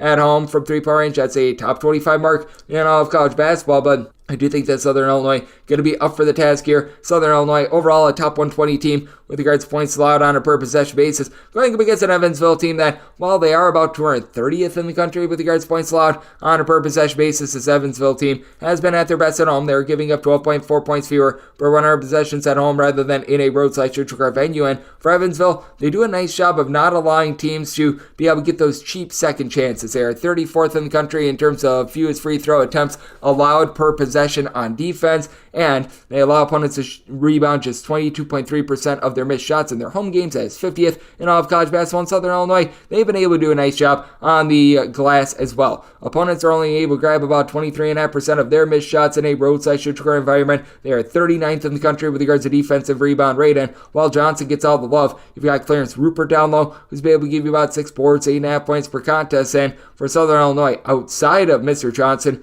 you've got 4 separate guys, Rupert being one of them, that'll give you between 8.3 and 9.3 points per contest. Your top 3-point shooter is Trent Brown, shooting about 38.5% from distance. And if you're in a nip and tuck sort of situation, Southern Illinois' top 3 scorers all do shoot at least 84% of the free throw line. And for Evansville, they have been able to get their scoring back up and running with Ben Humor-Riches being back in the fold, as he was out for much of the month of January. You'll notice that Evansville just completely cratered with their offensive numbers that month, and ever since Humor-Riches has returned to the fold, they've been able to get to 70 points in each of their last 5 games. Humor-Riches currently shooting 44.5% from 3, 15.5 points per contest, and then everyone else, they're trying to be able to support him, as you've got someone like a Yasan Toomey, who's been able to give you about 5.5 to 6 rebounds per game. But Evansville, even though they don't allow a lot of second opportunities on the glass, they are still getting pummeled on the glass, 269th in the country with regards to their rebound rate. Meanwhile, for Southern Illinois, they're more around 131st in all of college basketball with regards to their rebound rate. So I do think that is a nice leg up for the Southern Illinois team, though I did set my line at 3. I do have a lot of respect for Evansville and the way that they have been able to play with Humor-Riches being back in the fold. You've been able to have someone be able to emerge in Chuck Bailey, who's now shooting about 38.5% from 3. He's supplying you with about 9 points per contest, and for Southern Illinois, they themselves can be a little bit hit or miss with regards to their offense as well, though they have been able to get to at least 68 in their own right in each of the last 5 games. But I do think that this is going to be a bogged down, a little bit of a slower game. I do think that Evansville can have a tough time being able to pop some threes, and I do think that allows for a lower scoring slog that I think is going to be very tight and competitive. So my DK Network rated pick, that is on the total under, and with Southern Illinois, Southern is a 3-point favorite, so at 3.5, it is going to be a take for me on Evansville. 825, 826 on the betting board. Cleveland State, it's Rhode face off against Robert Morris. Old Bobby Morris is a underdog at home of a point. Total on this game, going to be getting it anywhere between 146 and 147. And with Robert Morris, I did set them as a favorite of 2.5 points. I'm going to be willing to ride with them on the money line. It's a Cleveland State unit that has been pretty solid at being able to check so many different boxes, but they don't necessarily do one thing great. They're a top 75 team with regards to turnovers forced on a per possession basis. I do like their top guy who's able to just completely stuff the stat sheet, as Tristan Enaruna has been able to give you about 16 points, 6 plus boards, shoots in the mid-30s from 3-point range. But Cleveland State, they're outside the top 230 with regards to their rebound rate. Cleveland State has been quite solid with the way that they've been able to guard the arc. To their credit, Cleveland State is allowing opponents to shoot from 3-point range right in that cluster of about 31.6%, expands to about 32.5% away from home, but they've been able to do a solid job on that front, going up against a Robert Morris team that's well outside the top 250 with regards to points allowed on a per possession basis, and they have been 208th in the country with regards to opponents' 3-point shooting percentage, but that falls off to 32.7% when they're at home, 35.7% in a roadside neutral court venue. But the big edge that Robert Morris does have is the way that they're able to play down low, as they've been able to get right around about 8.5 rebounds per game out of Marquise Hastings, who's been able to shoot just below 40% from 3-point range, chipping in their 15 plus points per contest, while Josh Corbin has been able to help the team out as well. Was expecting much more out of Justice Williams, a former top 350 recruit that began his career at LSU. He's still been able to give you double figures. He throws in there 2.5 assists, but he's got darn near as many assists as turnovers. Has not really shot it well from 3-point range. Meanwhile, the rest of this Cleveland State team, it's really a whole is greater than the sum of its parts sort of effort. You've got these guys like Drew Lauder, Tay Williams combining for about 24 points per contest. Lauder's been able to shoot about 35% from 3, and for Cleveland State. They do as a whole turn the ball over only about 10.5 times per contest, but big little trepidation that you do have with Cleveland State late in this game is if they have to go to the free throw line. They shoot as a collective 67.1%, and I do think that that is something that needs to be taken into account for. On top of that, this has been a team that has been really struggling on the glass all season long. With Robert Morris, they've been one of your better rebound rate teams in the Rising League. They're about 135th in all of college basketball. Meanwhile, with Cleveland State, this team is just 262nd in the country with regards to rebound rate. Cleveland State should be able to win the turnover battle, but I do think that Robert Morris finds a way to be able to win from within. Both of these teams are relatively mid-tempo, so I do think that we've went just a little bit too far with regards to this total with a Cleveland State team that has been hot and cold with regards to their offense, scoring 71 points or fewer in 3 of their last 5 games. Meanwhile, you've got a Robert Morris team that they've scored 71 points or fewer in regulation in 4 of their last 5. So, did sum a total at a 144.5. We'll look at under, and with Robert Morris, made them the 2.5 point favorites. So, we'll have Robert Morris on the money line to go along with that under. 827, 828 on the betting board. It is Ryder, and they play with Quinnipiac. Quinnipiac finds themselves in a pick'em game / as a 1 to 1.5 point underdog on the road. Your total on this game, it is 153.5 to 154.5. Made Quinnipiac the 2-point favorite. I'm going to be willing to take them outright on the money line. Quinnipiac was just the victims of catching a falling knife a few nights ago against a Fairfield team that could not miss from 3, and certainly do think that Quinnipiac falls off a little bit with regards to their 3-point shooting after they shot well north of 40% from 3-point range, much to the chagrin of the under in that game from Friday, but I like the way that this Quinnipiac team is operating. They're still a top 85 team in terms of points allowed on a per possession basis. I think they match up well down low. Paul Otino along with Amari Tice have been able to combine for 13.9 boards, 3 steals per contest, and both shoot north of 38% from 3-point range. And this is a Quinnipiac team that they do make their shots. They shoot north of 35% from 3-point range, and in a late nip and tuck game, this bunch is shooting as a collective about 77.8% the free throw line. That's a top 30 mark in all of college basketball. Quinnipiac is about 94th in all of college basketball with regards to rebound rate. Ryder just a little bit above that. Ryder is about 79th to 80th, and for Ryder, you've got a trio of guys that do give you at least 6 rebounds per game. TJ Weeks, Mervyn James, Tyreek Ingram, with James being your do-it-all sort of player. A block, a steal, 18.5 points to go along with those boards, and shoots 42% from 3. And for Ryder, the numbers are a little bit misleading because if you look at Ryder overall for the season, they're shooting about 34% from 3-point range, which that's not great, that's not terrible, but in conference play, Ryder has really been able to pick it up. TJ Weeks is someone that has been a career about 35 or so percent 3-point shooter, was always averaging about 9 points per contest over at UMass. He had a really rough start to begin the season, but has now been able to turn it on very much recently. This was a bunch that in non-conference play, they were shooting well below 30% from 3-point range, but you look at these guys and what they've been able to do in conference play. Weeks along with Mervyn James, between the two of them, they're shooting north of 42% from 3-point range. Ruben Rodriguez, who hasn't seen a lot of burn, but he sometimes gets a few minutes. He's shooting about 55% from 3-point range. As a matter of fact, everyone that has made at least 1 3 for Ryder in conference play is shooting at least 34.8% from 3-point range. So it has been quite night and day on that front, but I do think the Quinnipiac is going to do a little bit of a better job of being able to guard the perimeter than they did the last time around. There are just some games that they become a little bit harebrained, and that is certainly one of them, and they do have a better perimeter defense than this Ryder bunch. Ryder, with regards to opponents' 3-point shooting percentage, are clocking at about 266th in all of college basketball, allowing opponents to shoot 35.6% from 3-point range when they are at home. And Quinnipiac, despite the rough performance on Friday, they're still clocking in with regards to opponents' 3-point shooting percentage at 32.9% away from home. That has jumped to about 36.5% at home, so that's been a little bit of an issue for them, but I do think that they're going to be able to do a good job matching up down low. And then on top of that, Savion Lewis, he's been able to give this Quinnipiac team north of 7 assists per contest, a top 5 player with regards to assists per game, while Matt Blahnic has been able to give you 18.5 points per game. This for a Quinnipiac team that they've gotten to at least 79 points in 4 of their last 5 games, going up against a Ryder team that they have been up and down with regards to their defense. They've given up 75 plus in 3 of their last 5 games, but I do think that Quinnipiac, despite the fact that they are a top 70 team with regards to possessions per game, they're going to do just enough to be able to keep this game under, and I like Quinnipiac to be able to pull this one off. I set Quinnipiac as a 2-point favorite, looking at them on the money line, somebody told 152, so also looking under 829, 830 on the betting board. board. Northern Kentucky plays us IUPUI. Old IUPUI is a 17.5 to an 18-point underdog with your total between 145 and 145.5. I said IUPUI is an underdog of 18 points.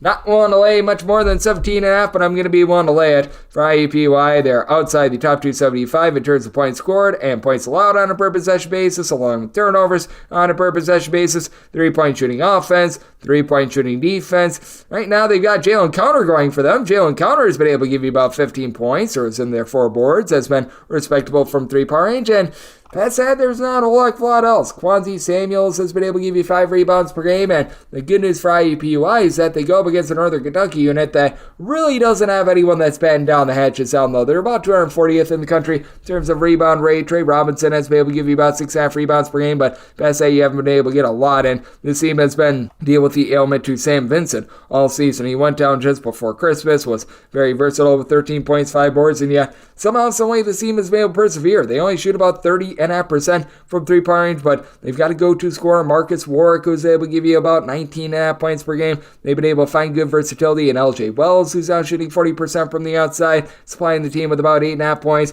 5.5 boards, and the one thing that Northern Kentucky has been able to do a really good job of is just flat out taking the ball away. On top of that, their 3-point shooting defense. They are 29th in all of college basketball with regards to opponents' 3-point shooting percentage, all while being able to generate a bunch of turnovers. You find with a lot of these teams that generate a lot of turnovers, they don't do a good job of being able to guard the arc. Northern Kentucky is a little bit of a outlier in that they're able to do both. As Northern Kentucky, with regards to turnovers forced on a per possession basis, they are currently finding themselves in the top 50 in all of college basketball. And with IUPUI, this is not a team that they generate a lot of turnovers. You've got someone in Bryce Monroe who's been able to give you a little bit in the backcourt. And last season, you were able to get some really good production out of Vincent Brady shooting in the mid-30s from 3-point range. It just has not been there this season. And now having to go up against a Northern Kentucky team that does a good job with their defense of locking you down from 3-point range, taking away the ball, and with IUPUI not able to take advantage of Northern Kentucky's deficiencies down low, I do think that this game gets quite ugly. I did set my number at a 142 in terms of the total. Northern Kentucky, well outside the top 225 in terms of total possessions per game. It is an IUPUI team that is bleeding points. This team has given up at least 79 points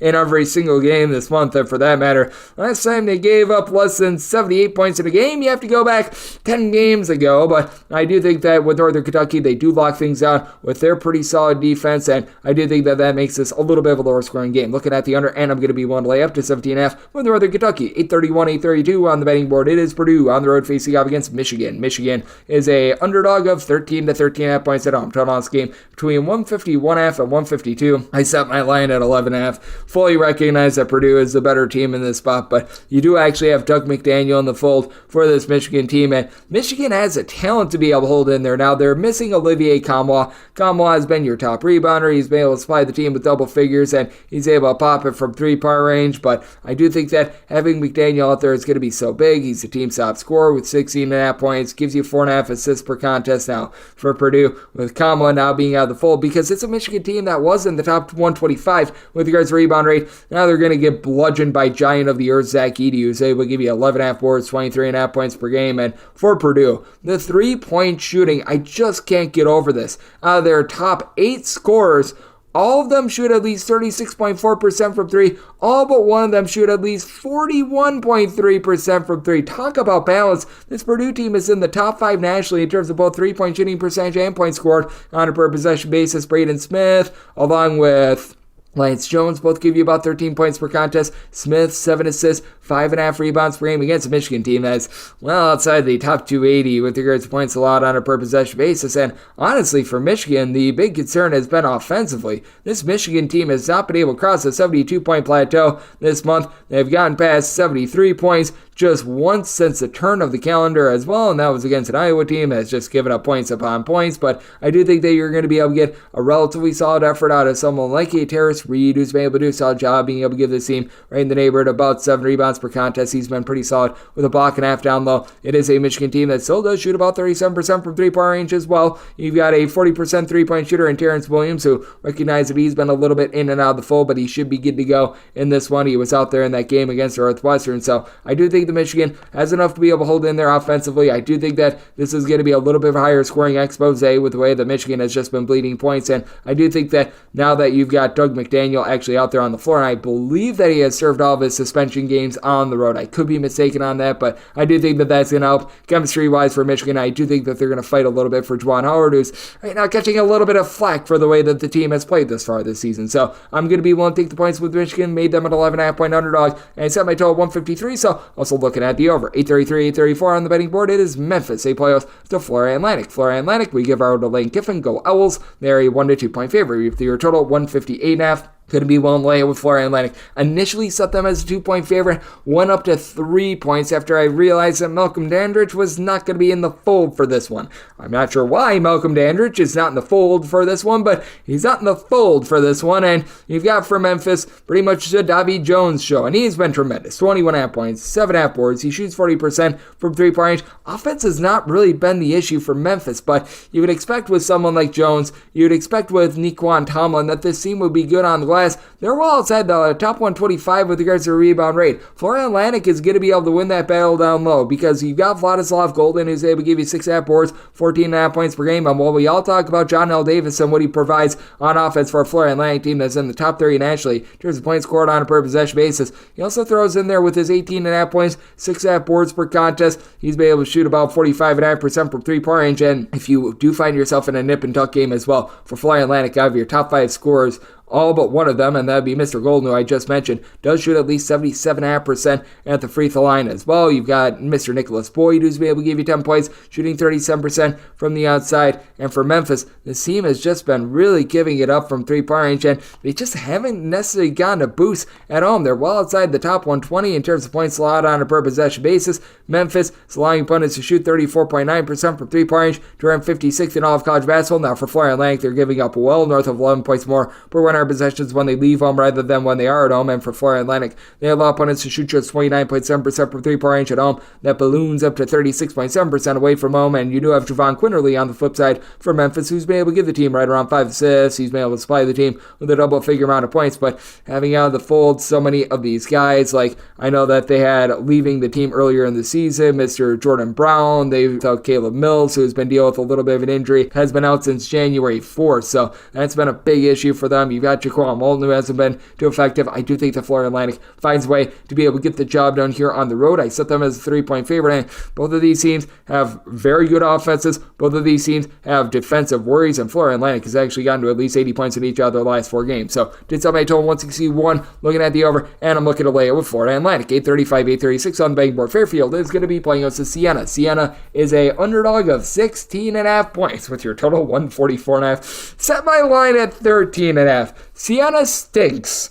I just don't think they stink this bad because they should have their main 2 scorers out there on the floor. You've got a pair of guys in Michael Ealy, along with Sean Drew-Gordon, who've been able to supply the team with about 32.5 points per contest. They've been able to combine for about 13.5 rebounds per game. Ealy was able to play against Canisius for about 16 minutes about a week or so ago, so he should be good to go. Drew-Gordon in that game, he was playing against St. Peter's, the old Peacocks, about a week or so ago. He was able to give the team about 27 minutes, so you should have them back out there on the floor, but they have been mysteries all season long. You've got Zach Tekken, who's able to give you 3 assists per contest, and let's call it what it is. Siena, they are outside the top 330 in terms of points scored on a per possession basis, or a bottom 10 team in terms of retaining the ball, and they're also outside the top 250 with regards to points allowed on a per possession basis, while shooting 64.5% the free throw line and 27.5% from 3-point range. But Drew-Gordon along with Ely, they just give you a whole different dimension. Meanwhile, you've got a Fairfield bunch that they're really rolling up the points. They have been able to get past the 80-point plateau in 3 of their last 5 games. Now, this has been a defense that can be had a little bit throughout the season, but they've also given up 67 or fewer in 3 of their last 5 games. It's a Fairfield team that at home they actually do allow opponents to shoot 35% from 3-point range, but I just don't know who on Siena is going to be able to take advantage of that. You've got a Fairfield team that has Bryson Gudine, who's been able to give you double figures. He's able to shoot about 44% from 3-point range. Additionally, you've been able to get really good production out of Jasper Floyd. Doesn't give you a ton of scoring, but he's been able to give the team about 9.5 points, 6.5 boards, 4.5 assists, 2 steals per contest, so he impacts the game in so many different ways. And Fairfield, they're not an up up-tempo team, but they're no longer super duper slow like they were a few seasons ago. A few seasons ago under Jay Young, this team was just so slow. They were outside the top 325 in terms of total possessions per game. They've been able to speed things up, and now they go up against a Siena unit that they have not been able to break the 70-point plateau in really any of their games in their last 10. They were able to score approximately 70 against Quinnipiac on January 19th, but it has been all sorts of ghastly there, which is why I did bog down this total to 137.5. It is a Fairfield team that is outside the top 125 with regards to points allowed on a per possession basis, but honestly, they've been able to hit the road. They've been able to play quite effectively there. It is a Fairfield team that's outside the top 225 with regards to rebound rate, and Siena has actually been in the upper half of college basketball in terms of their rebound rate. You've got a pair of guys who have been able to combine for in that neighborhood of about 13 or so rebounds per game, as you've got Michael Ivra-Brau, hopefully I said that correctly, along with Giovanni Amaruju. These two guys, they've been able to do a solid job down low, and you've been able to get about a block per contest as well out of Killian Grebin as well. So I do think that for Siena, they're going to be able to hold up a little bit more down low, and what I think is going to be a little bit more of a slug of a game. Did somebody total 137.5. Looking at the under end, we'll take 16.5 here with Siena. 837, 838 on the betting board. Iona hits the road face off against Mount St. Mary's. This is a pick'em game with your total at 147, and I did set Iona as an underdog of 2.5 points. I'm going to be willing to lay it with them out. Mount St. Mary's has been able to cut down on the turnovers a little bit recently, and that's big because this team was really ghastly on that front to begin the season. They had to transfer the point guard duties over from Jalen Benjamin to Dakota LaFew, who's been very solid recently. 17.5 points, 3.8 assists per contest. He is still turning the ball over about 2.8 times per contest, but he's been able to lock that down quite a bit now. You do want to note, in the team's game against Fairfield about a week or so ago, was limited to just 13 minutes in that game. He did not make an appearance in that game against St. Peter's. The team lost that game by a count of 70-65, but the team was still fine defensively without him. There's a chance that he might be able to go in this one, and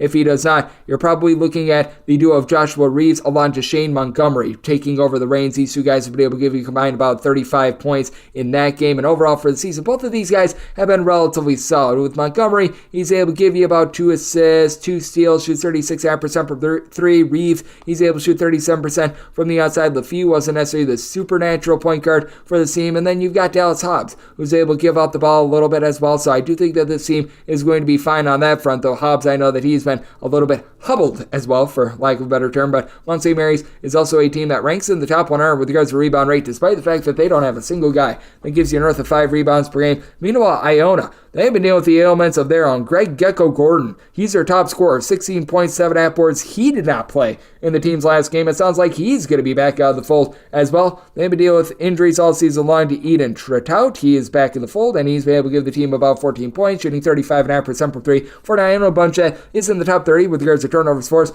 on a per possession basis, if you include Mr. Gecko Gordon. Each of their top 6 scorers have been able to give you at least a steal per contest, and you've been able to get really good 3-point shooting out of Jeem Gurren, who's been able to give you about 9 points. Hopefully I said that correctly, shooting 46.5% from 3-point range, but Iona has been all over the place in terms of their offense, and in a crunch time spot, this Iona team is shooting 65.2% at the free throw line. That's a little bit of an issue with having Osborne Shema just not being what they were hoping he'd be this year, a 7-footer that's only giving you about 3 boards and a block per contest. I do think that despite the fact that Mount St. Mary's is a little bit banged up, that they're going to be able to persevere and get the job done here on their home floor. I did set Mount St. Mary's as a 2.5 point favorite, so going to be willing to take them on this pick'em line, and because you do have key injuries to really a lot of top scorers in both of these games, I did have to bog down my total a little bit as well. And it's not like Iona has been playing super fast, even though Mount St. Mary's has been cranking up their tempo this season. So did set my total at a 144.5. I'm looking at the under, and with Mount St. Mary's taking them on this pick'em line, made them a 2.5 point favorite. 839, 840 on the betting board. St. Peter's is going to be playing us Marist. Marist is a underdog of 2 points. So on this game, 121, and I set my total at a 122.5. I'm going to be willing to take a look at the over. Marist and St. Peter's are well outside the top 250 in terms of points scored on a per possession basis. But I will say for Marist, they've gotten to at least 67 in 3 out of their last 4 games. And for St. Peter's, they've gotten to at least 70 in 3 out of their last 5 games. So things are looking up for both of these offenses. You've got a pair of teams that they do rank in the top 40 in terms of points allowed on a per possession basis. And these two teams are very much slugs with regards to the way that they run it and gun it up and down the floor. And then for St. Peter's, good news for them. They now have Corey Washington back in the fold. He was missing throughout the month of February early on. He's back. He's giving you 16 points, 6 boards. That does put me a little bit more on the over, and that does put me a little bit more on St. Peter's as well. I did set them as a 2.5 point favorite. If Washington were out of the fold, I think that this line would be very different, but you've got a St. Peter's team that their primary source of offense right now is getting second chances. They're a top 45 team in all of college basketball with regards to percentage of missed shots that do result in an offensive rebound. Now, they've got Michael Hoagie, who's now back out of the fold. He's been able to give the team about 5.5 rebounds per game, so that's a little bit of an issue. But for Marist, this isn't the world's worst three-point shooting team. They shoot about 36% from the outside. You've got a pair of guys in Javon Cooley coupled with Jackson Price, who have both been able to shoot north of 43% from three-point range. They've been able to give you combined about 13.5 points per contest. It's actually a Marist team that, despite the fact that they've been so good on defense, they don't have a single guy that gives you north of 5 rebounds per game. Right now, their top rebounder is Isaiah Brickner, who gives you 6 points, 5 boards, 2.5 assists. He's a little bit of a do-it-all point guard for the team. And then Max Allen, he's been able to chip in there about 4 boards, 12 points per contest. You've been able to get a little bit more facilitation as well. Jaden Collins, who's been able to give you 3 assists, 9 points per contest.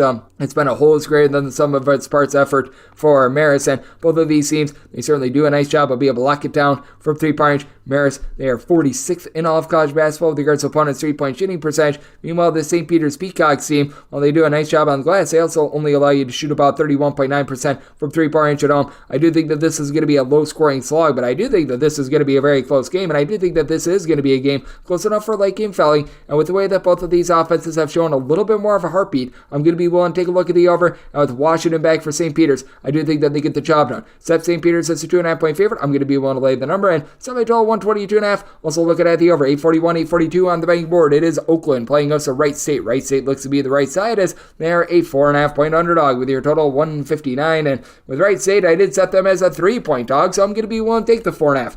Oakland has been the worst team in all of college basketball in terms of defensive efficiency at home this season. It blows my mind. Actually, they were the worst team in all of college basketball last week at this time. They've been passed up by Hampton, Houston Christian, IUPUI, and Detroit. But when you're finding yourself in company with those schools, that's not so great to say the least. As Oakland, I'm not even kidding when I say this, they're giving up 10 more points per 100 possessions at home rather than away from home. I have no idea how to quantify that. I have no idea how that happens, but they have been a horrible defense when they've been at home. And guess who else has been a horrible defense? Wright State. They are outside the top 300 in terms of points allowed on a per possession basis, but this team is able to throw it in the bucket. You've got a pair of guys, Trey Kelvin along Tanner Holden, who have been able to give you a combined 36 points, 7.5 assists per contest, and Kelvin has been able to shoot about 41.5% from three-point for a Wright State team as a whole. They are shooting about 38% from three-point range. That's a top 40 mark in all of college basketball, and they should have a nice little bit of an edge down low. Brandon Noel, A.J. Brown, these two guys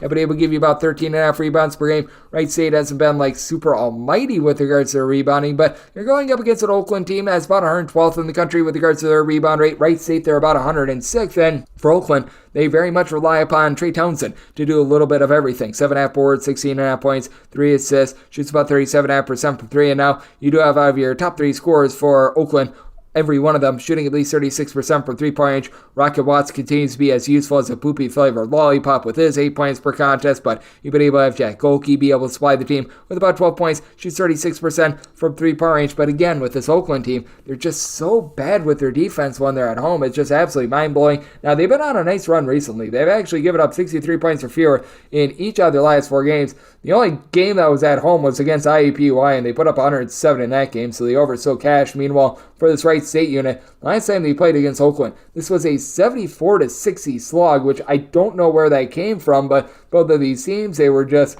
really not able to do a good job of being able to get into their offense. The rebounding was very good on both sides. I do think that you're going to see both of these teams hit quite a few more shots, and for Wright State, sans that game, they have been able to get past the 75-point plateau, and pretty much every single one of their games, I believe this calendar year, sans, I think there was one game against Youngstown St in mid to late January where they didn't. So in all but 2 of their games this calendar year, they've gotten to at least 75 points. I think that you get a high-scoring expose here. Semi-total 163.5. 3. I'm looking at the over. And with Oakland, going to make them a 3-point favorite, so also taking the points with Wright St. 843, 844 on the betting board. UW-Milwaukee is going to be playing against Fort Wayne. Fort Wayne is a underdog of 1 to 1.5 points. Total on this game is between 157 to 157.5. Made UW-Milwaukee the 2-point favorite. I'm going to be willing to lay the number for this Fort Wayne unit. They honestly have been relatively solid in terms of their defense. They're a top 75 team in all of college basketball in terms of opponents' 3-point shooting percentage. Where they're just not able to hold up is on the glass. They are outside the top 280 with regards to rebound rate against a UW-Milwaukee team that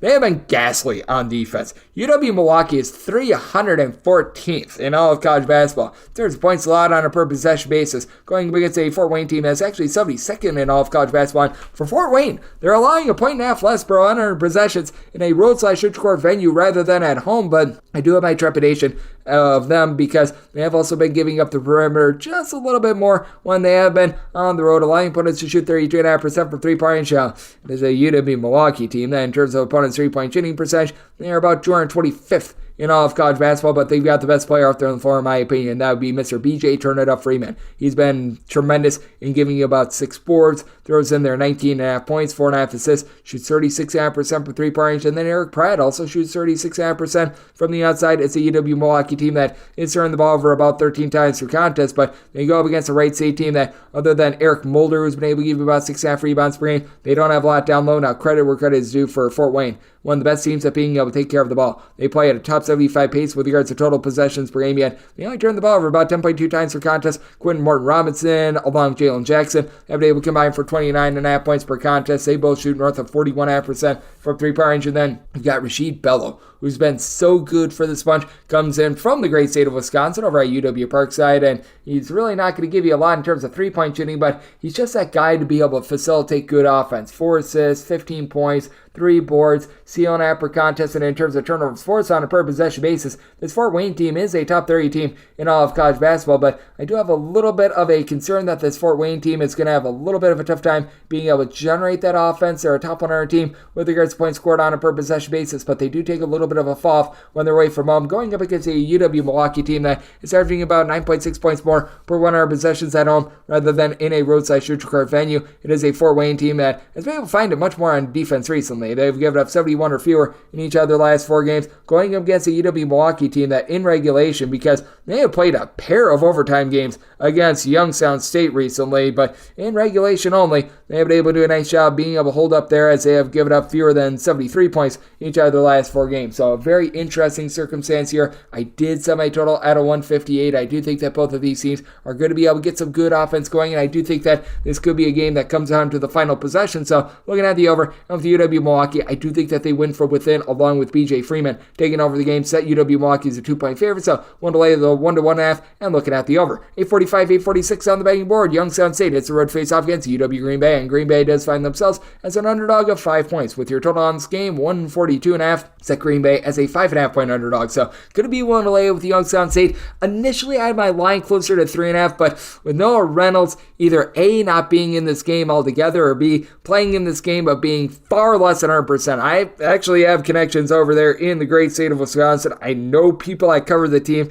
They're thinking he's probably not going to be coming back until the conference tournament. Now, we shall see about that. I'm not saying that for fact, but that's right now what they're anticipating. It's not good, to say the least. And Reynolds is one of the most do-it-all players at the mid-major level. 20 points, 4 boards, 4 assists, shoots 35% from 3-point range. Everything runs through him over at UW Green Bay, and you can tell that they really missed him as they lose that game to Fort Wayne by a count of 85-59. UW Green Bay has been a top 225 team with regards to points allowed on a per possession basis, and they just got bludgeoned in that game. It's a UW Green Bay team that's been whole is greater than some of its parts because they do have so many guys that they're able to do a nice job playing off of one another, and now without their main floor general out there, it makes it very difficult for them. They still do have some relatively solid 3-point shooters, but you're left with Reynolds, nobody that's averaging north of 8.5 points per game. Elijah Jones along David Douglas both give you about 8.5 points per contest. You've got Jones shooting 53.5% for 3, but guess who's shutting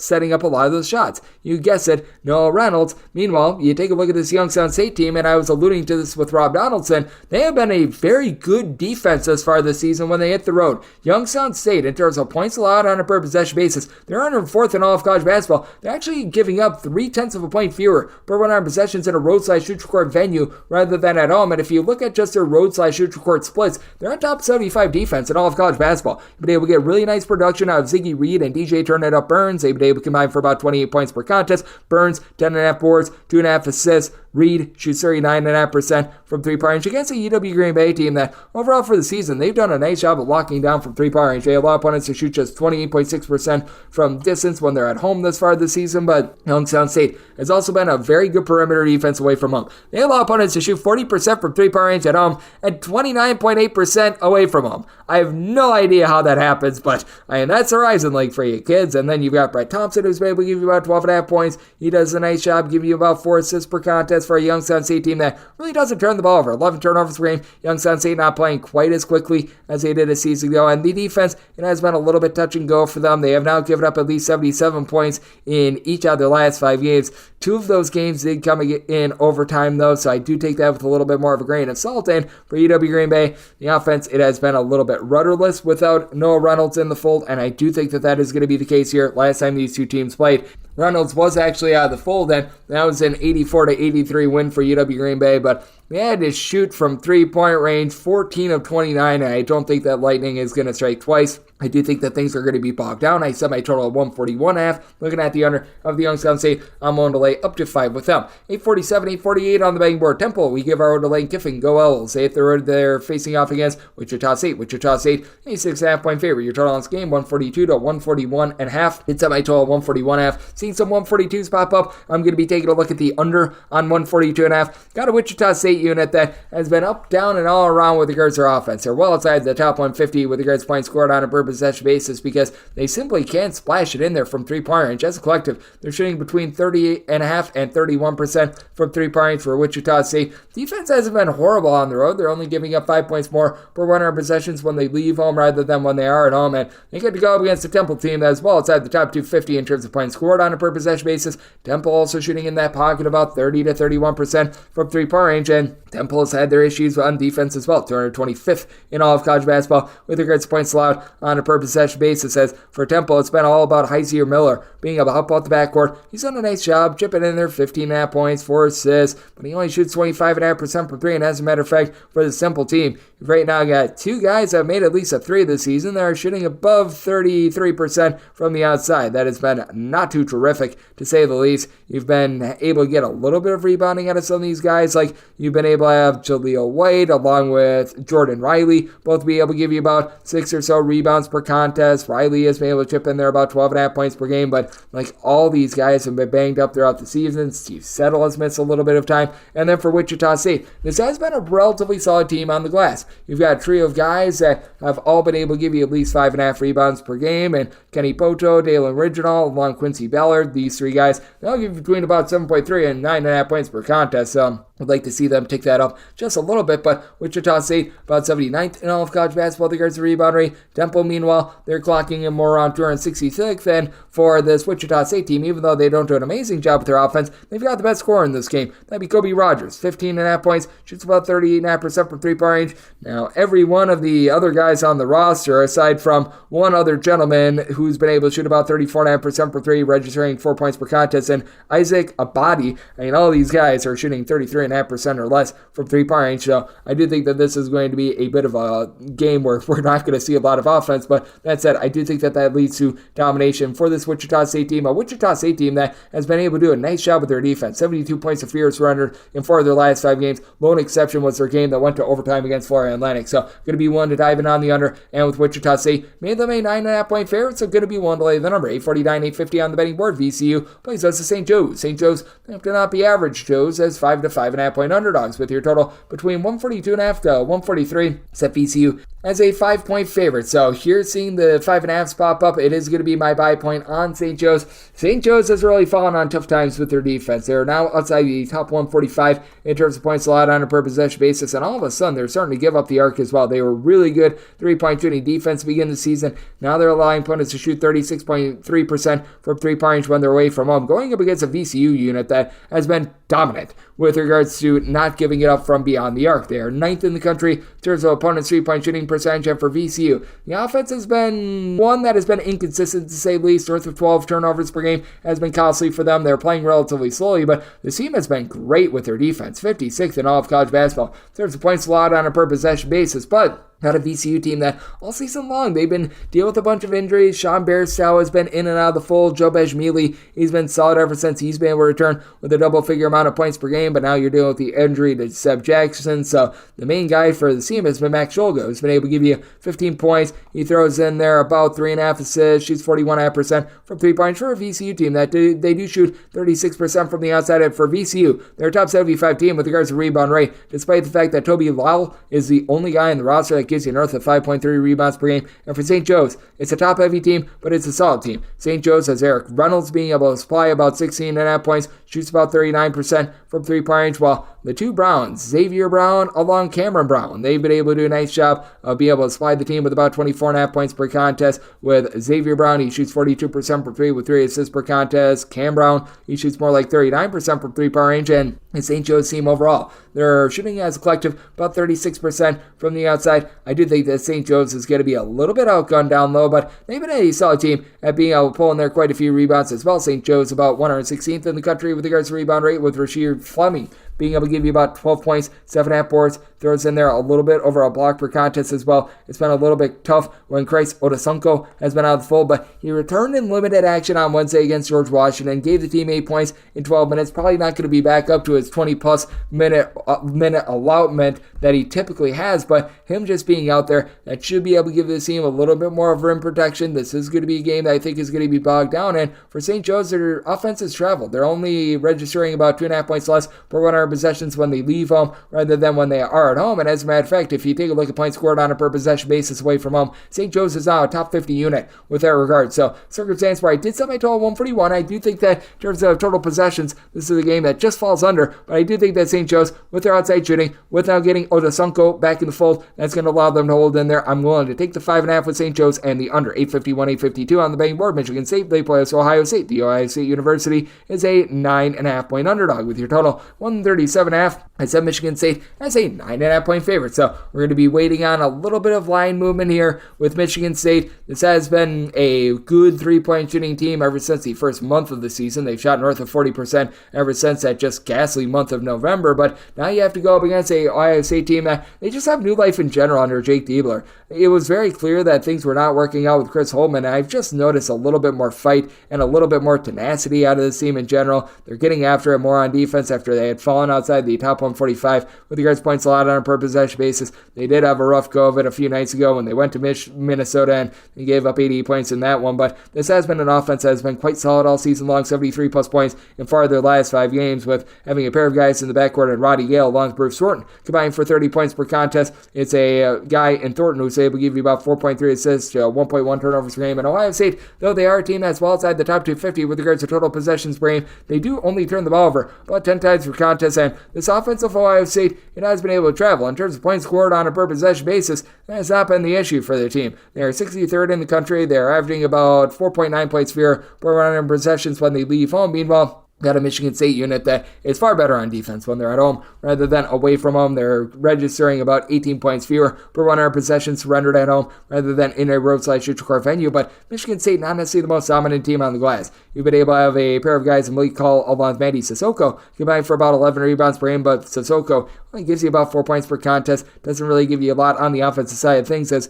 everything does rely upon Ty Walker, who's been tremendous with 3 assists, 2 steals, 14 points, shoots 38% from 3-point range. And for Michigan State, it's a very clean offense. They're well outside the top 225 in terms of total possessions per game, but they're only turning the ball over about 9.9 times per contest, so do love to see that. And when it comes to rebound rate, I do think that Ohio State, with having Phoenix Zapara give you 7 boards, north of 2 blocks per contest, that they're going to do a good job of being able to take things over down low against a Michigan State team that's just 155th in all of college basketball yards to rebound rate. Ohio State more on 105th, and you got James Battles able to shoot about 40% from three-point range, but Michigan State has had an innate ability all season long to be able to slow games down. We're starting to see a 138 pop up. I did set my total 137.5, so you're at the 138, looking at the under, and with regards to the spread, at a 9 or less, I'm willing to lay it with Michigan State. Michigan State has been very solid with their offense recently as well. 71 plus points in 4 out of their last 5 games. Meanwhile, you've got an Iowa State team that still appears to be a little bit of a work in progress on defense, but improving. So at a 9 or less, one to lay with Michigan State to under more. Taking the points with Ohio State in here at the 138, looking under. 853, 854 on the betting board. Tulane plays OC UAB. UAB is a underdog of 2.5 points. Your total on this game between 161 to 161.5. Made Tulane a favorite of 3 points. Here at 2.5, I'm going to be willing to lay. Tulane is outside the top 300 in terms of rebound rate, but this team is just so tough in the way that they generate turnovers. In terms of steals on a per possession basis, top 75 team in all of college basketball. Each of their top 3 scorers and 4 of their top 5 scorers all give you at least 1.5 steals per contest, and you've got good versatility across the board with this team. Out of their top 5 scorers, all but one of them give you at least 4 boards per contest, with Kevin Cross being the main man. 4.5 assists, 17.5 points, 7.5 boards. Turns the ball about 2.8 times per contest, but shoots 36% from three-point range. Zion James, Colin Holloway, they've been able to combine for about 26 points per contest. And you got James, who's able to shoot about 39% from three-point range. And on the flip side, got a UAB team that's outside the top 250 in terms of three-point shooting percentage at just 31.2%. Now, they do a good job on the glass. They're a top 50 team in the country with regards to percentage of missed shots that do result in an offensive rebound, with Yaxel Lenborg being able to supply 10 boards, 13 points, a little bit over 2 blocks per contest. He has been tremendous as a junior college transfer, but Eric Gaines only shoots about 24% from three-point range. Daniel Ortiz, he's only been able to shoot about 31.5% from 3. He supplies the team with about 6.5 points per contest, and additionally, while this team has not shot it well from three-point range, they are 251st in all of college basketball. The guards' opponent's three-point shooting percentage actually falls to about 32.2% when they're away from home. I'm not sure how and I'm not sure why, but they've been a much more successful team when they've been away from home, and honestly, UAB has not benefited too much from being on their home court. Now, the offense is a little bit less effective when they're away from home, but I mean, it's not like it's been too much of a uptick with that regard, and as a matter of fact, this team is only giving up 1.5 points more per 100 possessions when they're away from home rather than when they are at home. And for this UAB team, overall, they're 121st in the country in terms of points scored on a per possession basis, only scoring 3 points fewer per 100 possessions when they're away from home, going up against a Tulane team that's in the top 25 in all of college basketball with regards to total possessions per game, and they certainly do feed off of their home crowd with regards to the offense, being able to generate about 11.3 points more per 100 possessions when they're at home. So I do think that this is a running, gun it up tempo game. I did set my total 163. I'm looking at the over of Tulane, willing to lay up to 2.5 with them. 855, 856 on the betting board. Marquette is going to be playing as Xavier. The X-Men do find themselves as an underdog of 9.5 to 10 points. So on this game between 156.5 and 157.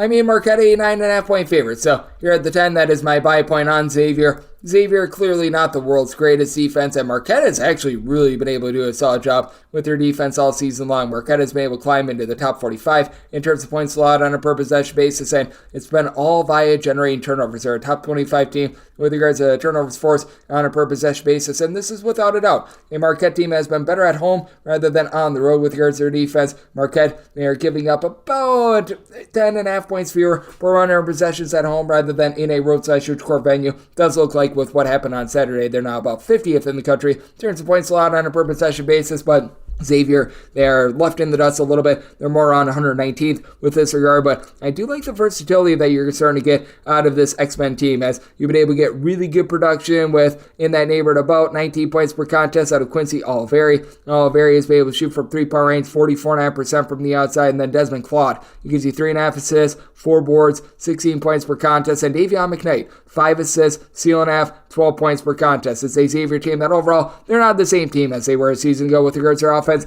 They're shooting about 34.5% from three-point range, and Tyler Kolek, he's going to be the best player on the floor. 15 points, 7.5 assists. He has really been able to turn it on after there were some times in January where it was a little bit touch and go with him, but he's been able to get about 2 steals, about 8 points per contest as well out of Stevie Mitchell. It is a Marquette team, though, that they are going to be at a disadvantage on the glass, other than Oso Ogudero, who's been able to give you 7 boards, a block and a half per contest. You don't have anyone else on the roster that gives you north of 5.5 rebounds per game, and while Xavier, not the most dominant team on the glass, they are about 93rd in the country with regards to their rebound rate. I do think that is going to allow Xavier to be able to do a solid job of holding in there, and then you have a Marquette team that they haven't necessarily been the world's greatest at being able to guard the three-point line as well. They're about 169th in all of college basketball now. They allow opponents to shoot 31.9% from 3 at home compared to 35.5% in a roadside shoot court venue, but you've got a Xavier team that they're about 130th in the country with this regard. I do think that with Marquette being a little bit touch and go from three-point range, that's enough to be able to cash you the under and for Xavier to be able to hold in there. Set my line at 9.5, so taking the 10 points with Xavier and did set my total 155.5. Also looking at the under. This is the last game on the normal Las Vegas betting board before we hit the extra games. This is 857, 858. Nebraska is going to be playing us in Minnesota. Minnesota finds themselves as a 6.5 point underdog with your total 147. I did set Nebraska as a favorite of 4 points, so here at the 6.5, I'm going to be willing to take the points with Minnesota. I personally did not factor in the against the spread record at all. It didn't matter whether Minnesota was 23-3 against the spread or 3-23 against the spread. I would have came to the same conclusion on this one, and I really do like the way that Minnesota has been able to turn it on. I do think that Dawson Garcia is going to be able to match up really well with Rink Bass. With Rink Bass, he's been tremendous for Nebraska with about 13 points, 8 boards, 3 assists, very versatile at 6'10", popping threes at about 35.5% clip, but Dawson Garcia gives you about 18 points. He's been able to throw in there about 6.5 boards for a Minnesota team that they do shoot about 36% from 3. Now, this is a Minnesota team that isn't quite the same when they're away from home rather than when they are at home. This Minnesota team, they average more than 10 points fewer per 100 possessions with regards to their offense when they're at home rather than in a roadside shoot court venue. And for Minnesota, they are giving up about 21.5 points more per 100 possessions away from home rather than when they are at home. But they do face off against the Nebraska team as well outside the top 100 with regards to opponent's three-point shooting percentage.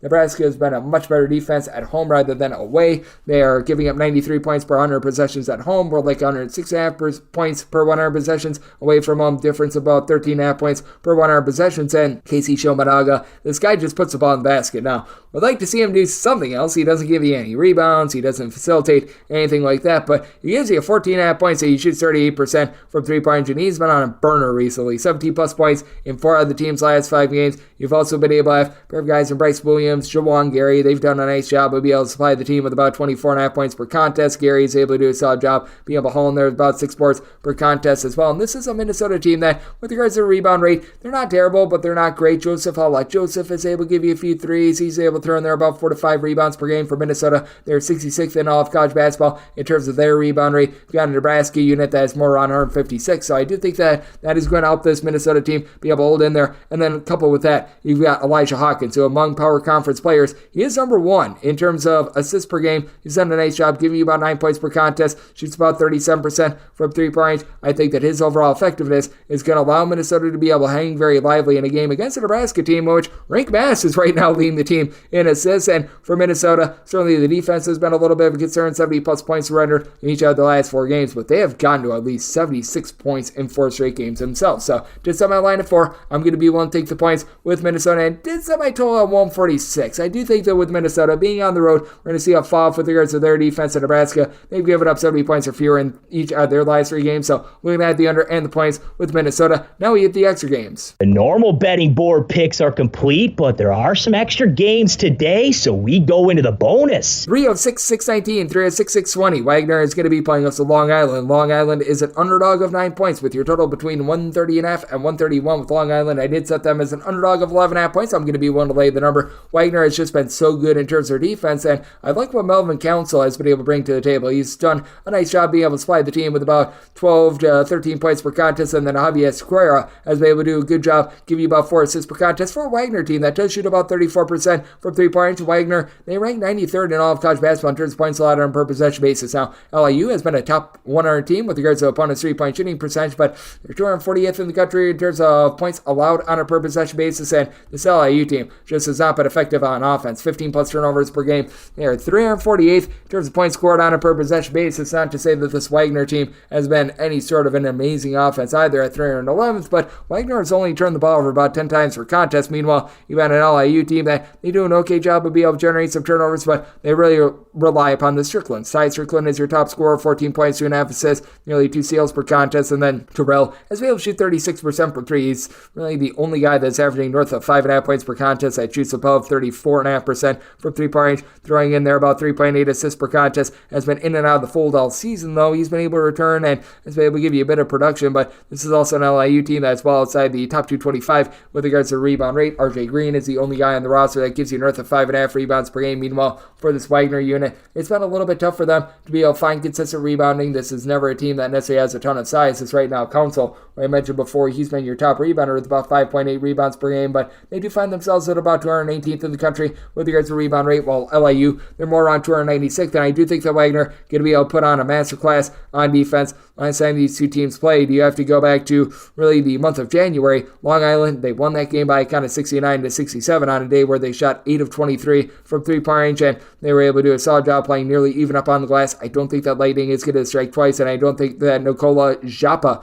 who was able in that game have a double-double, is going to be able to duplicate that, especially after he played just 11 minutes in the last game. Might be dealing with a little bit of an ailment. So I did set Wagner as an 11.5 point favorite. I think that they get revenge. I'm willing to lay the number. And did set my total at a 133.5. LIU, a top 100 team with regards to total possessions per game. I think speeds this up just a skosh as they've gotten to at least 68 points in each of their last 5 games. So looking at the over and going to be willing to lay with Wagner, 3 of 6-6-21, 3 of 6-6-22. Boston U is playing us to Loyola Maryland. Loyola Maryland is an underdog of 7.5 points total on this game. It is 130 to 130.5. I'm going to be opposite of our good friend Rob Donaldson. I'm going to be willing to lay it with Boston U. Boston U has been a really good defense, a top 100 team in terms of points allowed on a per possession basis. At home, they allow opponents to shoot only about 32.5% from three-point range, going up against a Loyola Maryland team that has had all sorts of issues this season in terms of their defense.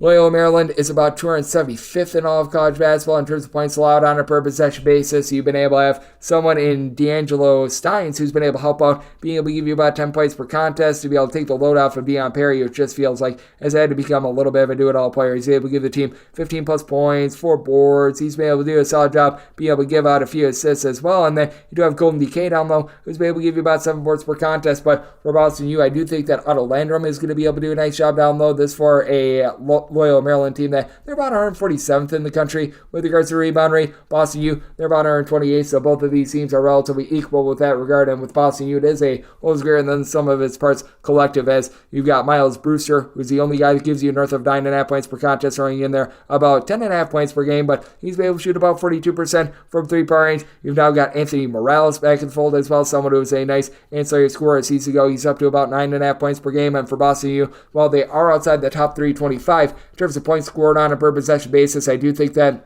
them being back at home is going to be very paramount against the Loyola Maryland team that they themselves have not been able to find any consistency with their offense whatsoever, with them turning the ball over nearly 15 times per contest. As a result, they're 339th in the country in terms of points scored on a per possession basis, and I do think that Boston U finds a way to be able to persevere and get the job done with their very solid defense and scoring about 11 points more per 100 possessions at home rather than away from home. Did set my total at a 130.5. Here at the 130 that I'm seeing, I'm willing to go over, and I'm willing to lay up to 8 here with Boston U. 3 of 6-6-23, 3 of 6-6-24. Bucknell is playing against Army. Army is an underdog of 4 to 4.5 points. Your total on this game between 123.5 and 124. I did set Bucknell as a favorite of 6 points. I'm going to be willing to lay the number with the bracket Bus and Bison. It has been a up and down season for them, but Bucknell, they do have a much better offense than Army, and that's not saying much because Bucknell is 282nd in the country in terms of points scored on a per possession basis, but Army has just not been able to find a way to put the ball in the basket. 343rd in the country in terms of points scored on a per possession basis. You've got Josh Govins, who's been able to supply the team with about 12 points per contest. And Army is now shooting above 30% from three-point range at about 32.3%, but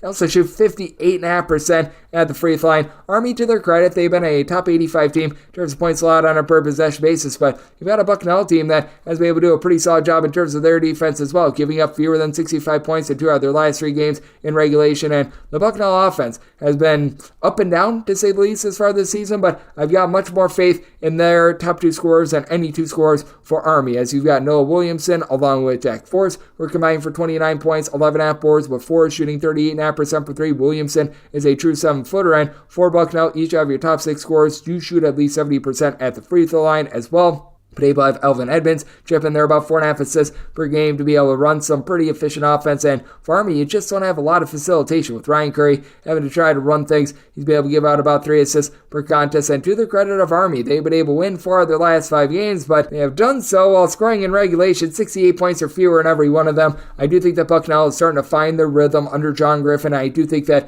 their top guys are going to be able to lead them to victory, which is why I did set Bucknell as a favorite of 6 points. And I do think that this is going to be sort of in that strike zone for some late game filling. I did set my total 128 looking at the over, and I'm willing to lay with Bucknell. 306-625, 306-626. Navy is going to be playing against Holy Cross. Holy Cross is an underdog of 7.5 points. Totals between 134.5 and 135.5. I did set Navy as a favorite of 7.5 points. So going to be waiting on a little bit of movement here on a Navy team that they have been hot and cold with regards to their defense, and this was a number that it opened up more around 6. And if we can get back to that 6 number, I'm going to be willing to lay with Navy. They're a top 10 team in all of college basketball with regards to turnovers force on a per possession basis at home. Now, they do gamble for turnovers. As a result, they're about 190th in all of college basketball with regards to opponents' 3-point shooting percentage, but they go up against the Holy Cross team that, for one, they're really giving it up from 3-point, 359th in all of college basketball with regards to opponents' 3-point shooting percentage, and for 2, it's not like they do an amazing job of being able to light you up from 3 as well. They are shooting as a collective about 35% from 3-point.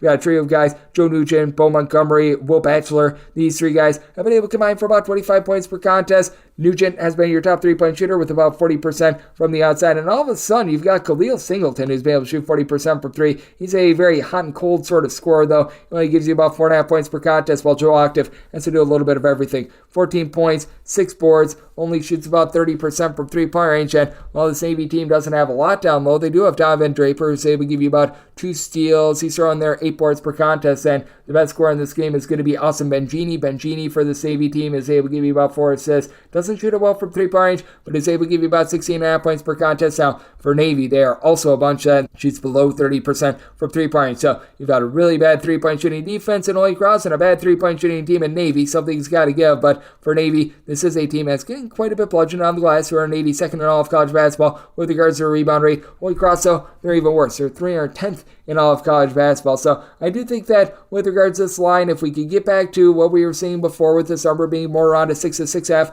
I'm going to be willing to lay it with the Navy team that they do a nice job being able to slow things down. They've given up 70 points or fewer in 3 of their last 4 games, going up against the Holy Cross unit that they just have had an almighty time trying to score. They have scored 59 points or fewer in 4 of their last 5 games. So I'm going to be willing to lay it with Navy, and I did set my total at a 133.5 here at the 134.5, diving in on the under, and we wrap things up with 306-627, 306-628. Colgate plays us to American. American is an underdog of 11 points with your total 132.5 to 133.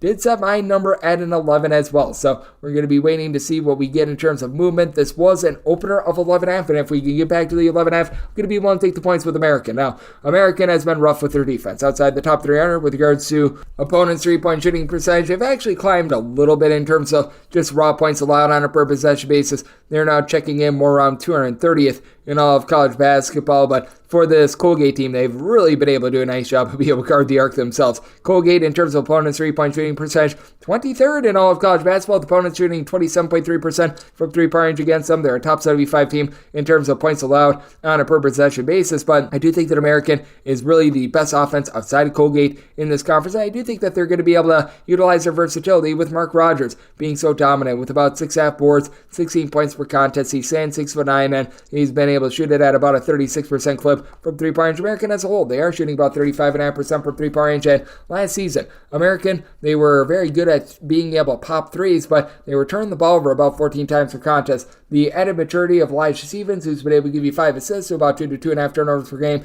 them being able to cut that down to about 11 turnovers per game, has been very paramount in American's success this far this season. They're a top 140 team with regards to points scored on a per possession basis, and they do have to go up against a Colgate team that they've got the most versatile player out there on the floor, and that would be Braden Smith, no relation to the gentleman that plays for Purdue. He's been very terrific with about 12.5 points, 6 assists, 5.5 rebounds, only does shoot about 32.5% from 3 in Colgate. Over the last 3 years, they've been a top 10 team with regards to 3-point shooting percentage in every one of those years. They're still relatively solid. This Colgate bunch, they're still a top 55 team with regards to overall 3-point shooting percentage. They shoot 36.9% 6.9% as a collective, so they're still doing a relatively solid job there, but it's just not the same as it has been in past years, and now they do have to face off against an American team that, honestly, they get a little bit of a boost with regards to just the overall versatility that they've got. They're going to be guarded by Keegan Records, who's able to give you about 11 points, 6 half boards. He's able to pop threes, but only about a 23.5% clip from him, and this is a Colgate team that, with regards to the way that they shoot at home, it is different than the way that they shoot on the road. 38.2% is what they hit from three-point range at home compared to about 35% away from home, but this has been a team that has been trying to mix and match with regards to some of their ancillary scorers, with Nicholas Luis Jaquez being out the fold since late January. I know that Brady Cummins has been coming and going for this team. He has been able to get it back out there ever since he dealt with a little bit of an injury, but 5 points or fewer out of him in 3 of the last 4 games. And with American, they've been able to find some nice ancillary scores to be about like a George Bruce, Matt Mayock. These guys have been able to combine for about 17 points per contest, both shoot 38% for 3. So I do think that the overall depth for American is going to allow them to hold in there. And it's an American team that has been coming around with their defense, giving up 68 points or fewer in each of their last 5 games. So interesting circumstance here. I did set my total at 135. I think that these are the top 2 offenses in the Patriot League. So looking over and looking to take north of 11 here with American. That will wrap things up for the Sunday edition of Coast to Coast Hoops. I'm part of the VSiN family of podcasts. If you do like what you're hearing from this fine podcast, Coast to Coast Hoops, you're able to subscribe wherever your podcasts, Apple Podcasts, Google Play, Spotify, Stitcher, and TuneIn. If you have a question, comment, segment idea, what have you for this podcast, you do have one of 2 ways we offer this in. First one is my Twitter/X timeline at GNN_D1. Keep in mind, letters EM, they mean does not matter, size per usual. Please do send these into the timeline. And the other way, that is via an Apple Podcast review. If you rate this podcast 5 stars, it is very much appreciated. From there, you're able to fire on whatever you'd like to hear on this podcast via that 5-star review. And a big thanks to Rob Donaldson. Does great work with the show/podcast. Rob's Best Bet Show. He joined me in the last segment, coming at you guys every single day throughout the college basketball season. That means I'm coming at you once again tomorrow. Thank you so much for tuning in.